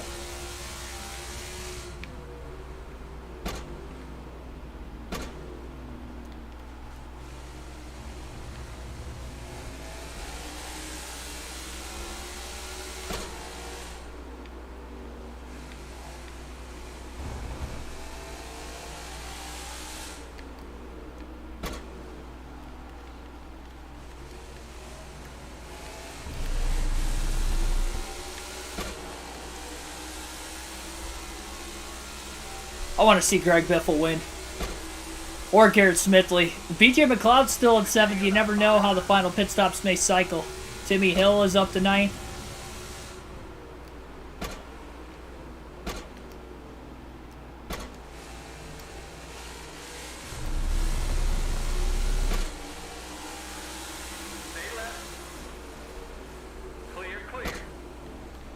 Driver, I pick Russell Wilson.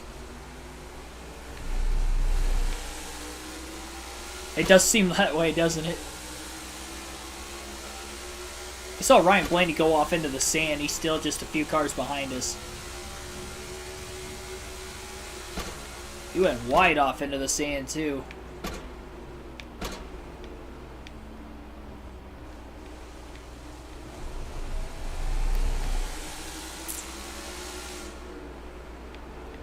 I'm glad Byron's having an off day, because if he would have been on and would have gotten some stage points, even if he only had like 5 stage points, I mean, that would be better, plus he'd be running better now because he'd have better track position.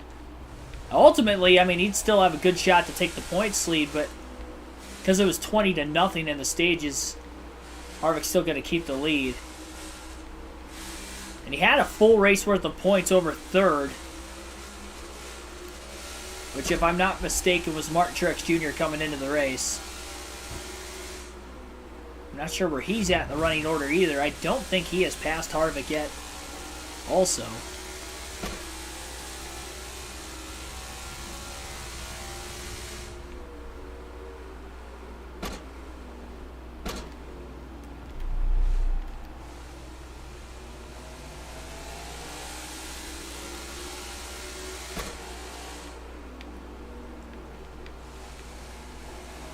Man, I just wish there was something I could do on the next stop to help this.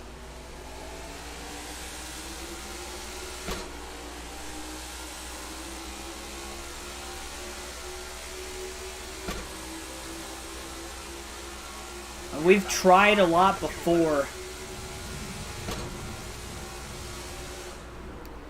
I just don't know what else I could do.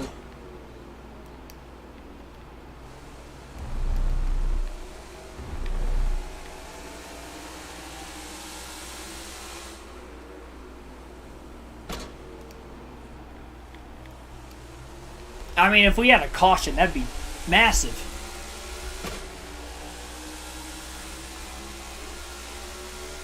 I don't think there's any shot we get a caution.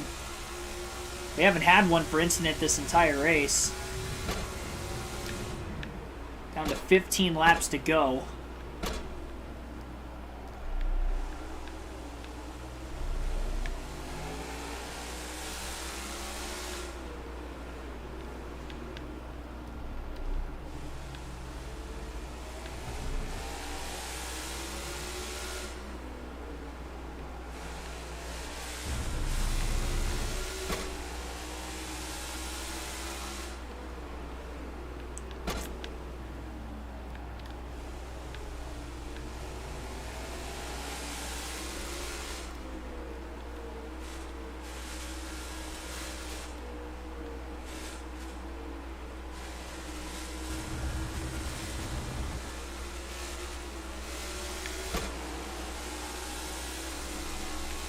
Gonna stay out of the pits this time by.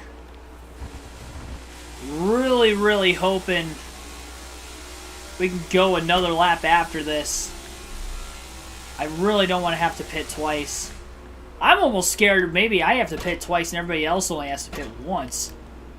That'd be the worst thing, because then we're definitely gonna end up finishing last on track. I think we could have made it in 2 stops if I could have ran that first run all the way out. Because we did go 9 laps as of right now. This next lap will be the 10. Definitely would have made it in 2. And if they did have to pit 3, and we could have had a much bigger lead. I mean, we weren't even in the lead when we pitted. We were in 3rd, but if we could have been.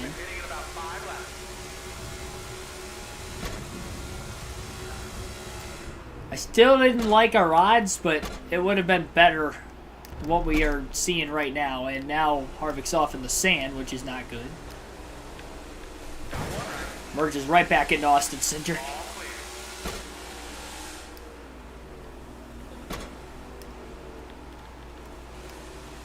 That drops Harvick back to 22nd. Byron did get around him. He's in 20th. It may end up evening out almost. If Harvick ends up finishing, say, like 36, gets 1 point for the finishing results. If Byron ends up, say, finishing, well, 22 points ahead of him, then, or 20 points ahead of him, they will cancel the stage points out.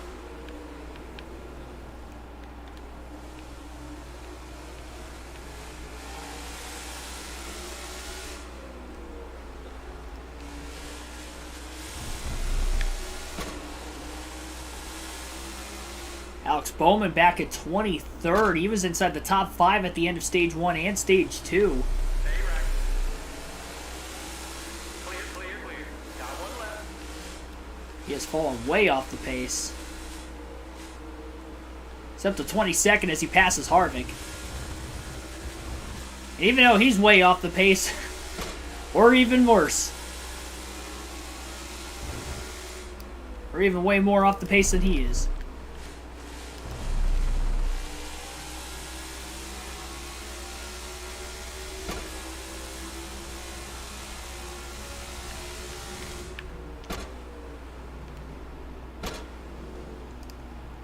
Try to go one more lap on that left rear tire.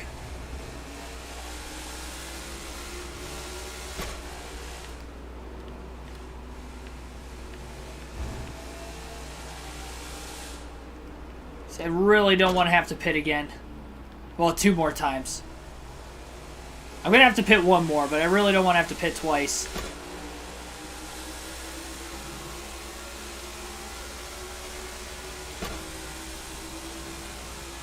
Any little life we have of not finishing outside the top 30.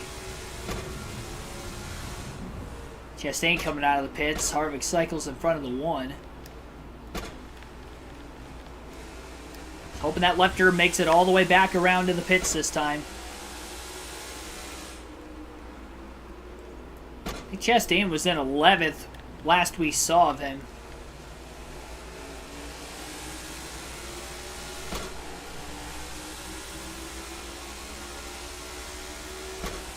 I wonder if I move the wedge down, if I loosen it up more. Maybe, I mean, we tried tightening it before, it didn't work. Maybe if I loosen it, it'll just like, not, I mean, it can't be any worse, so.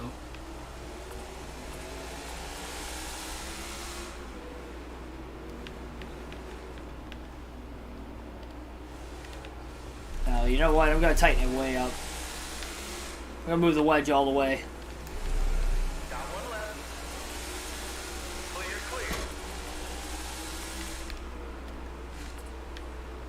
Gosh, how far can I move it? Oh, man. I was paying attention to the wedge adjuster. I wasn't paying attention to the racetrack. Well, that was costly. And Joey Logano's falling way back, too. He's in 27th. About to be 26. Hamlin at the back. Kyle Busch at the back. A couple of JGR bubble drivers. I don't know how far I can move this.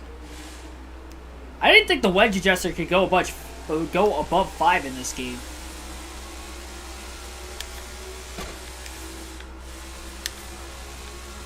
I don't know. We'll try it. Put 6 rounds of wedge into the car. You would think that would tighten it up quite a bit.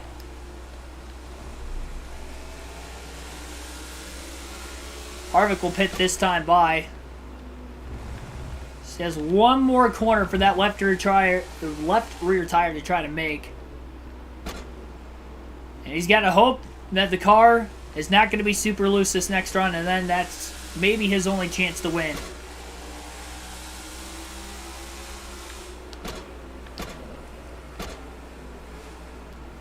Trying to get all the speed he can before getting down to the commitment line. And he is in. So 4 tires and fuel, 6 rounds of wedge going into the race car. Yes, you heard me right, 6. And we're going to do what we can with this race car that has gone from perfect to terrible because of a green flag stop, which we knew that this was going to come. We knew that that was going to happen. I was just kind of hoping that we get a caution and not have to pit under green flag conditions to have this glitch take place. Luckily, we did get, what, 12 laps out of the left rear? We're going to have to get 12 more, actually 13 this time to make it to the end. Odds are not with us. Another fast pit stop from what it looked like. At least the picker's on it today. No, we put 6 rounds of wedge into the car. It's still loose. I could feel it in the first corner. How does that happen?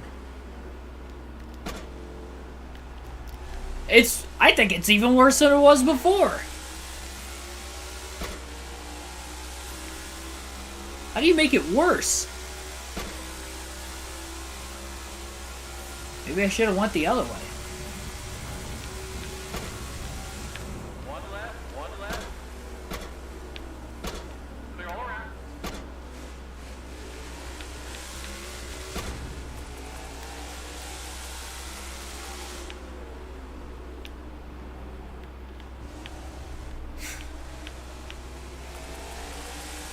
I'm going the other way. I'll take those 6 rounds out of it and I'll put the other 6 back in. Oh, we can only go to -5. Clear, clear. Got one left. Clear, clear, clear. I mean, we're the slowest car on the track anyway. Might as well try it. See if it fixes it. If not, then we're just going to have to run it all the way to the end. I just want to try to figure this glitch out. That we can pit under green and not have this issue happen. Knowing we have 3 more road courses left on the season.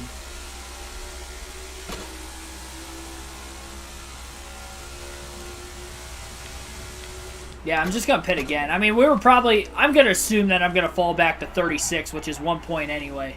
Look at the thing. Yeah, it wasn't, I mean, it was bad before, but it's definitely worse now.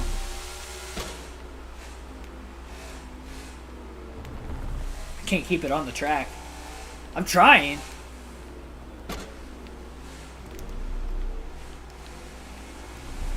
Stay left. All clear. We'll make our way into the pits again.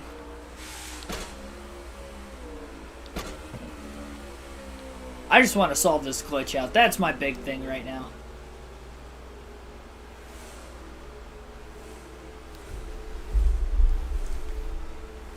I mean, if it does somehow solve the glitch, I do think I can catch back up to the tail end of the field. But if the glitch isn't solved, then I'm just going to end up finishing 36 anyway. I don't think I was going to hold on. So now we're going to have the wedge being taken out of it this time. We'll see.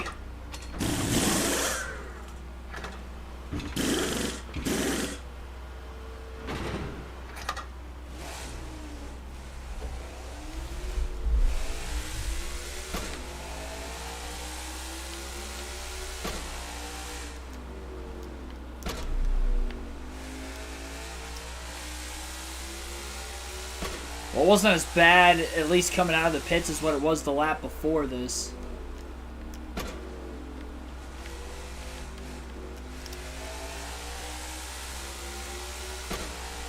We'll know looking up at the lap time exactly where it's at.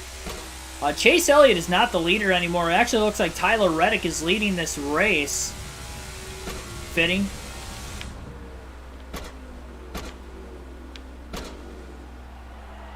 No, it's still skatey. It wasn't as bad as it was before, but it's still pretty bad. I should say it wasn't as bad as it was the second time, but the first time, it's about on par with that again.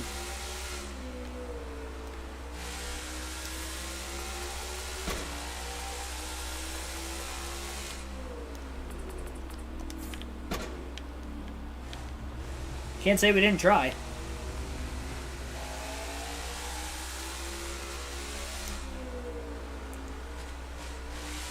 I believe Harvick is a lap down. Top 3 were able to get around him. BJ McLeod, by the way, is in second. I don't think he's going to have the pace to catch Reddick. Unless somehow the leaders have to pit again before the end of the race, which could shake things up. But Tyler Reddick leads right now with about 10 laps to go, considering Harvick's a lap down. So we'll actually have 9 laps to go to start-finish line this time by for Harvick. It's going to be 1 point for the finishing position for this 4-car. Highly unfortunate.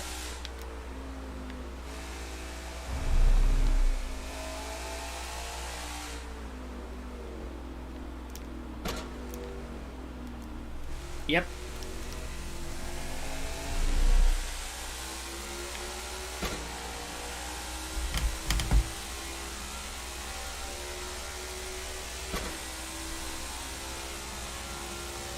Couple other cars on pit road. I think there were a couple cars that were already a lap down or more. Hesman's was 2 laps down, and then we had a few other cars that were 1 lap down along with Harvick. Harvick can't lose any more points. 36th through 40th all receive 1 point for their finishing position. I will say of the 3 road course races, though, if we do end up finishing 36th, that'll be the best. I finished 39th and 40th in the other 2 because of this glitch. At least this one's 36. That's because I was able to lap cars in stage 1 and stage 2. I think if we have a shorter road course, we can get a better finish out of it. I'm looking at Watkins Glen, which is the shortest, at least by lap time. I'm hoping that if they have to pit it all during stage 2, say they don't pit at the end of stage 1, and they have to pit at the end of stage 2, maybe there's a chance I can lap like inside the top 10 or something and at least guarantee us a good finish. Chase Elliott, by the way, has gotten to the lead. I think Reddick pitted a little bit after the fact, so Elliott leads once again. But will he have to pit before the end of the race? That could give the lead back to Reddick or McLeod even. So Elliott trying to go for his 3rd win, but we have a lot of drivers that have a chance to try to lock a playoff spot up. That has put Kevin Harvick back on the lead lap, I do believe. Elliott is the leader behind him.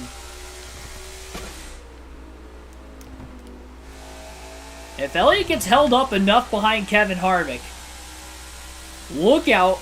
Garrett Smithley and Eric Jones, they might be able to have a shot at this one. If Garrett Smithley wins and makes the playoffs, that will flip everything upside down. I will tell you that much. And to come on a non-super speedway would be even crazier. That's going to steal a playoff spot away from somebody really good, because you consider Kyle Busch, Denny Hamlin right around the cutoff line. This would actually knock Kyle Busch out of the playoffs with 8 races to go in the regular season if Smithley or Jones could get the win today.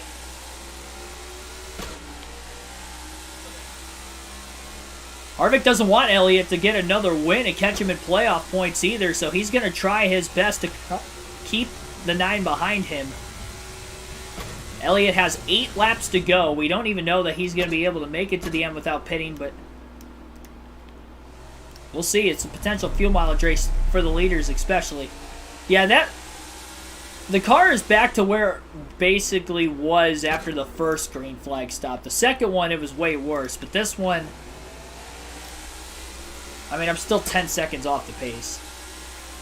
But I was more like 15 seconds off with the other one. Made that first wedge adjustment. Elliott stuck behind Harvick. Can he get around him? He needs to quickly. Looks to the outside. That's not going to work in turn 5. Elliott actually went wide because of it, and now he's got Garrett Smithley on his back bumper into turn 6. Harvick power slides off the exit of the corner. Elliott in dire straits to really try to get around Kevin Harvick right now. He's still not able to.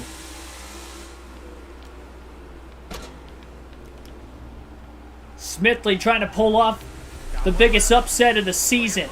But Chase Elliott is going to get by Kevin Harvick.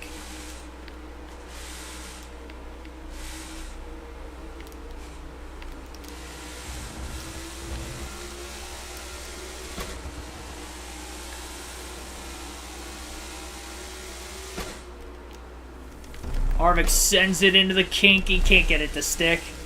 He overdrove it. He knows his car is sliding around, but that's his best corner on the racetrack.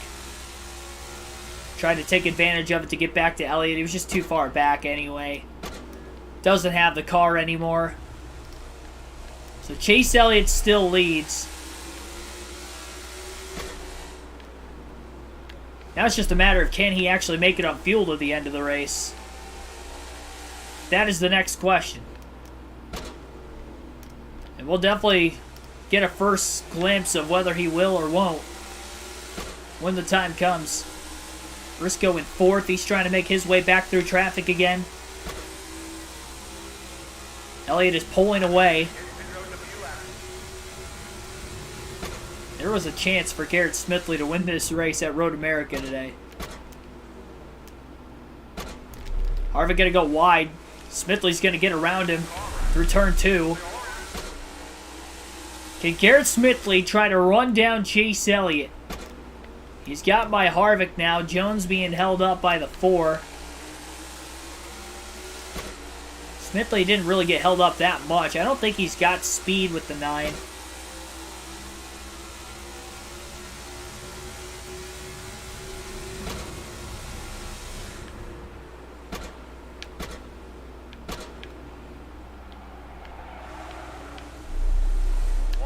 Harvick power slides. He stays on the track, on the curbing at least. Doesn't go too far wide that time. And Jones is there. He's trying. Desperately. Oh, man. Barely keeping it on the track again. It's like driving a school bus.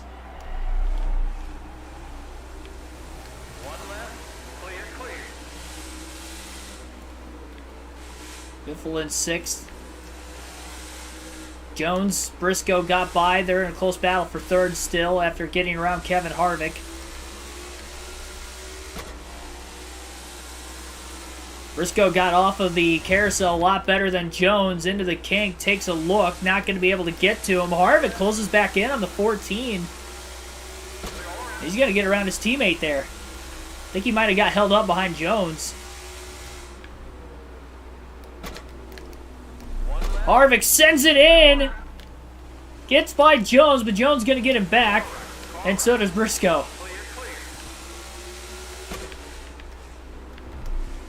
I'm surprised they didn't pancake the wall as much as these tires want to just keep sliding.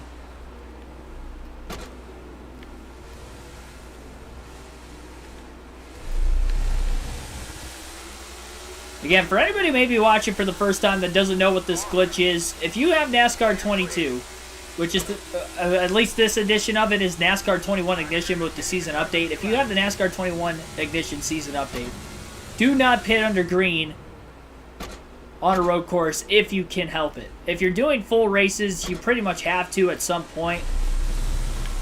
You can get your stage points in the first 2 stages, but at some point you're going to have to pit under green in the final stage. And as you can see, we're paying the price. We're a lap down at 36th as a result.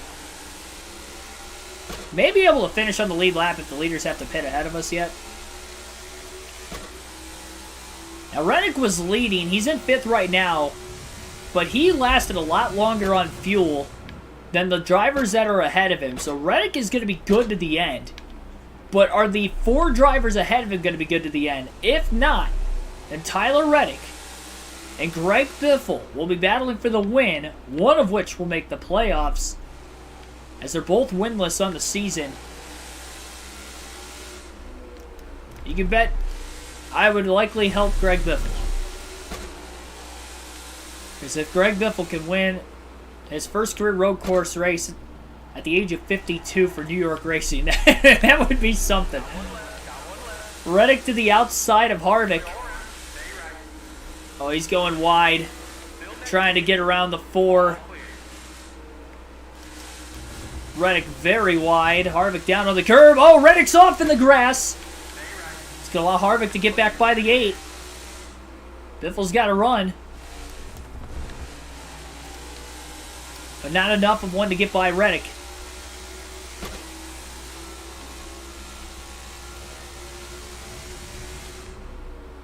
6 laps to go at the line this time by.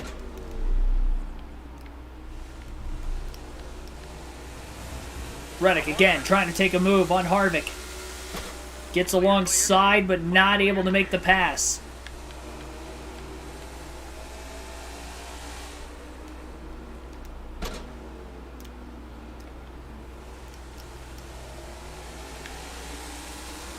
Oh, Biffle got off the final corner better than Reddick. He's making a move for 5th and a potential win if the leaders run out of gas before the end of the race. Side by side for 5th between Greg Biffle and Tyler Reddick into turn 1.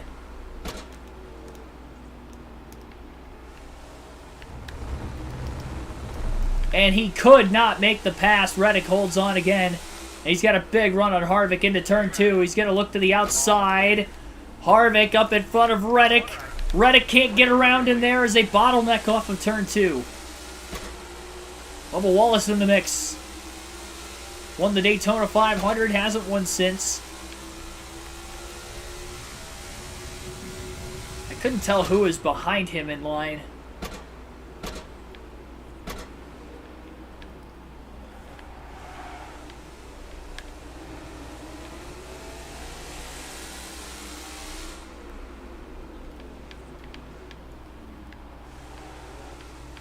Happy birthday, Greg Biffle, 52 years old. His birthday's in December, too. It's like right around Christmas, if I remember correctly. That'd be fitting. I guess he'd be, what, 53 now? I mean, this season he would have been 52. Santiago Kid, thanks for tuning in. Harvick kind of clipped the grass a little bit there. Reddick going wide. Oh, no. Reddick's off in the sand. And here comes Biffle. Biffle has taken over 5th. Reddick is going to lose 1 spot. He pulls right back in front of Bubba Wallace. He's back to 6th. He just flat out missed the corner that time.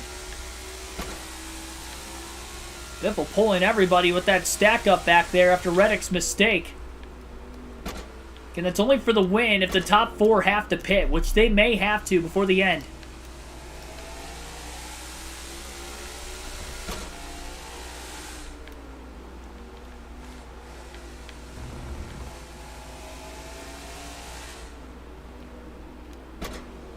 We'll say the only thing the adjustment did is burning the right rear off more than the left rear.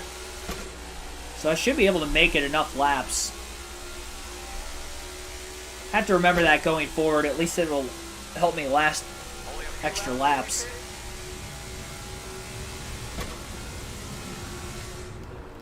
Elliott's still in the lead. He was pulling away. Smithley still 2nd, then Jones, then Briscoe. But Greg Biffle is in 5th.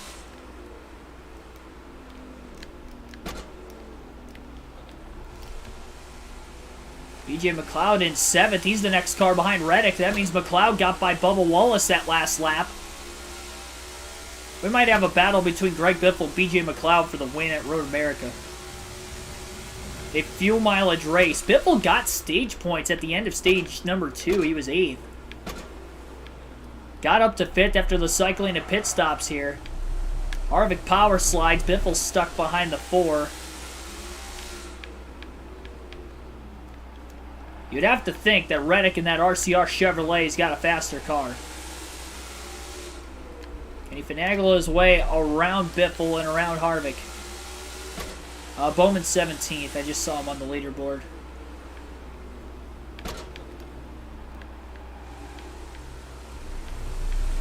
Oh, Biffle to the outside. Will he be able to hold his line and get by the 4 of Kevin Harvick? Plenty of room. He is clear. Into the kink. Oh, Harvick got into him. Slowed him down a little bit, but Reddick's still stuck behind the 4. That's a big pass for Greg Biffle. Oh no, I thought it was going to turn him. I couldn't stop the car.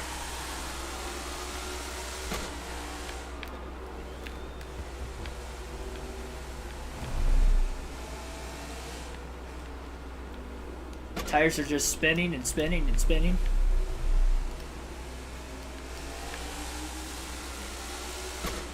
Biff will get a pull Harvick on the main straightaway right now. Can Tyler Reddick get by Kevin Harvick now? Harvick to block Reddick. We got about 5 laps of fuel left. I mean, no matter what, Biffle's going to end up with a top 5 if Reddick can't catch him. And considering Harvick's a lap down, we only have 3 laps to go in this race. Could Chase Elliott make it on fuel to get his 3rd win? And then everybody else behind him have been pitting about the same time, at least of the top 4. Can Biffle make it? We know Reddick was one of the last cars to pit. What about Greg Biffle?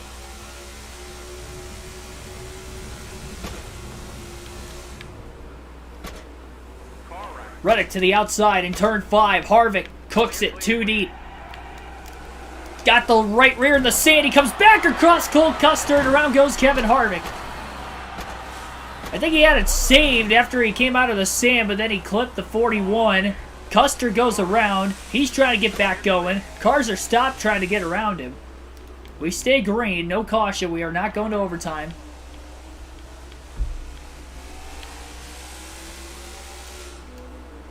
One of the few spins we've actually seen today.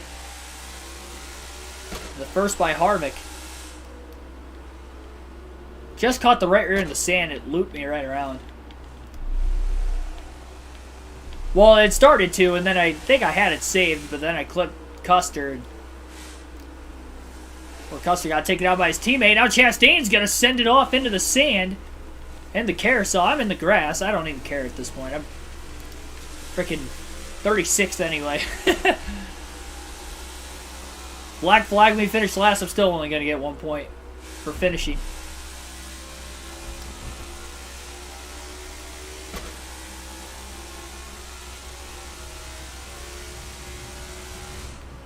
There's got to be a... I mean, maybe we can get a caution at Watkins Glen, maybe? I'm just hoping I can lap enough cars. That's my big thing. If I can lap enough cars, maybe I can win at Watkins Glen that way. But that's like the only way at this point.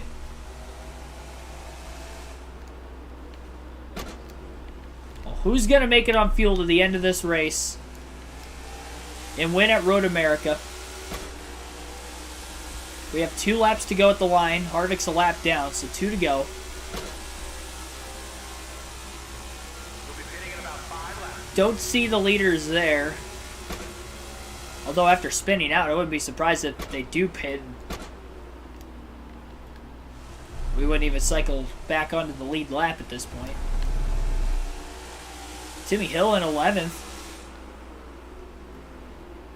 Solid run.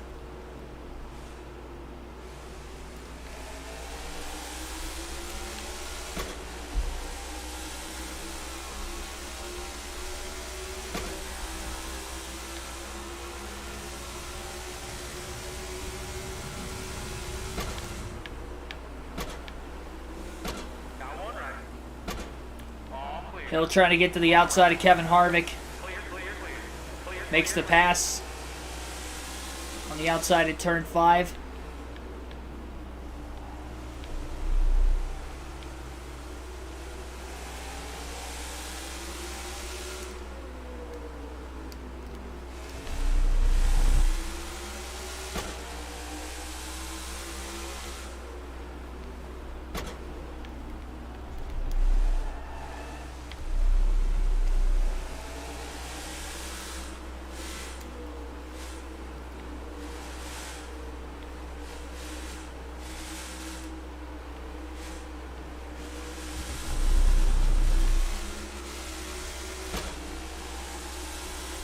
A little less than a lap and a half to go for Kevin Harvick. Final lap, white flag in the air. That tells me Chase Elliott's already gotten to the start-finish line. And assuming he's not on pit road when he did it.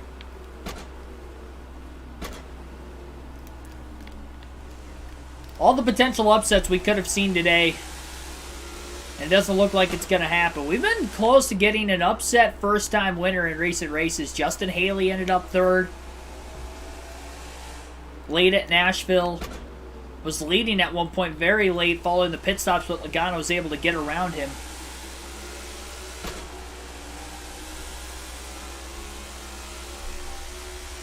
And eventually go on to win.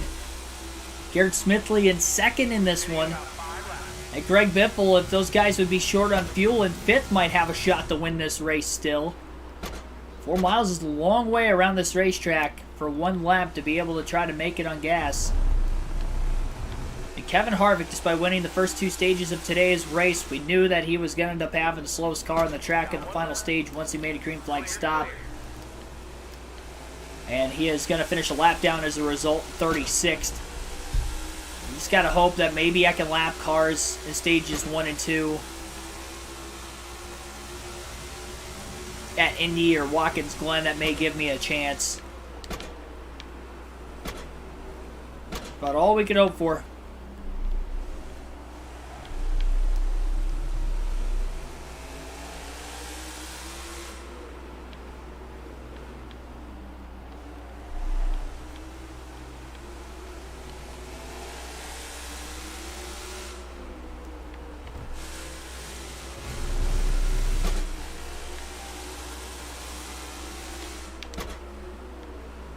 Christopher Bell pulling out a line, making a pass on Gregson. Remember, he was 37th at the end of stage 1, but he was the last car in the lead the lap. He could have went a lap down early and ended up finishing even behind Harvick, but instead he's rallied up to 13th. May have a shot at 12th as Keselowski's going to go off into the sand in the carousel. That's a spot for Bell. He's up to 12th place now as he's passed 2 cars on the final lap.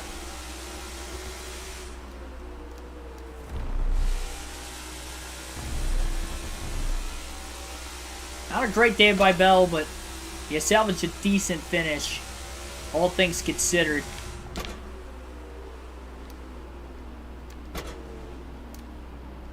There's 3 more turns to go for Kevin Harvick.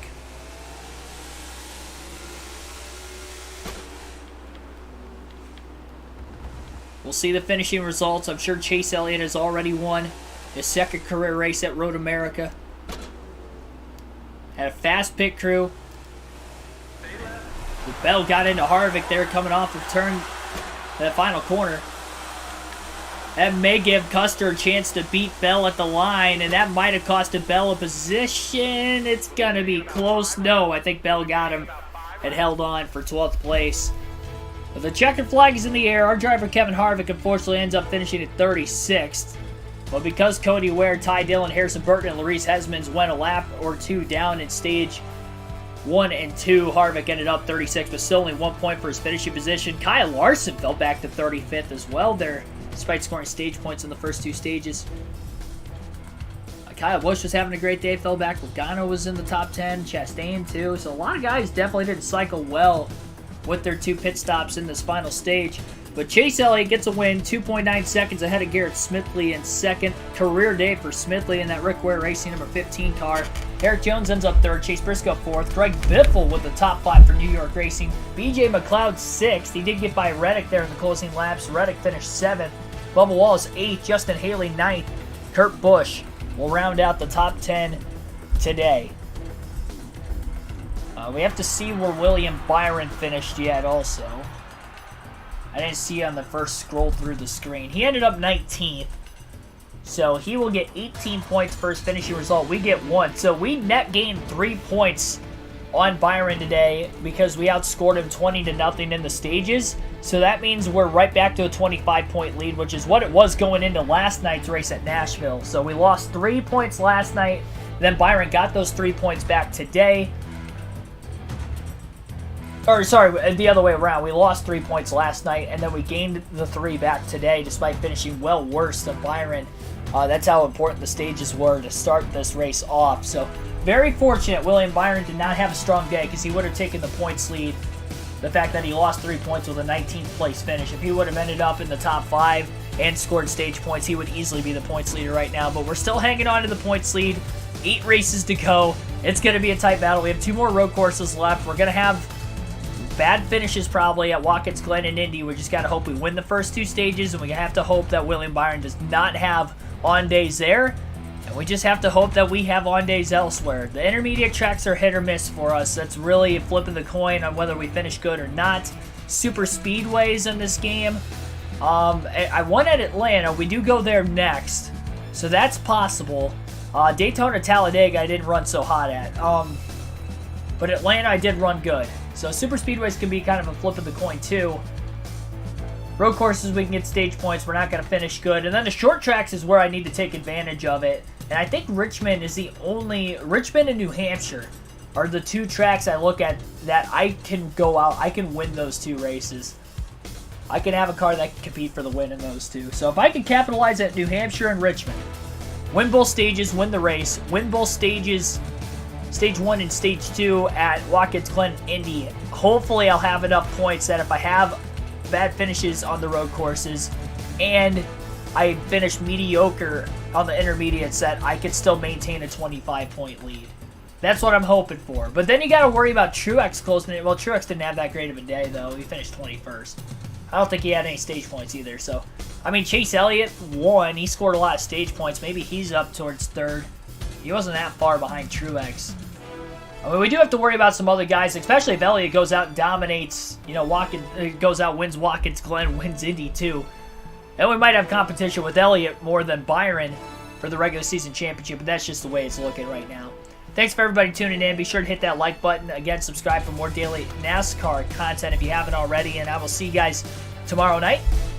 6 p.m. Eastern Standard Time will be the start time for that stream at Atlanta. NASCAR 22 will be super speedway racing there, and it'll be a lot of fun. So appreciate the support as always, and I'll see you guys next time.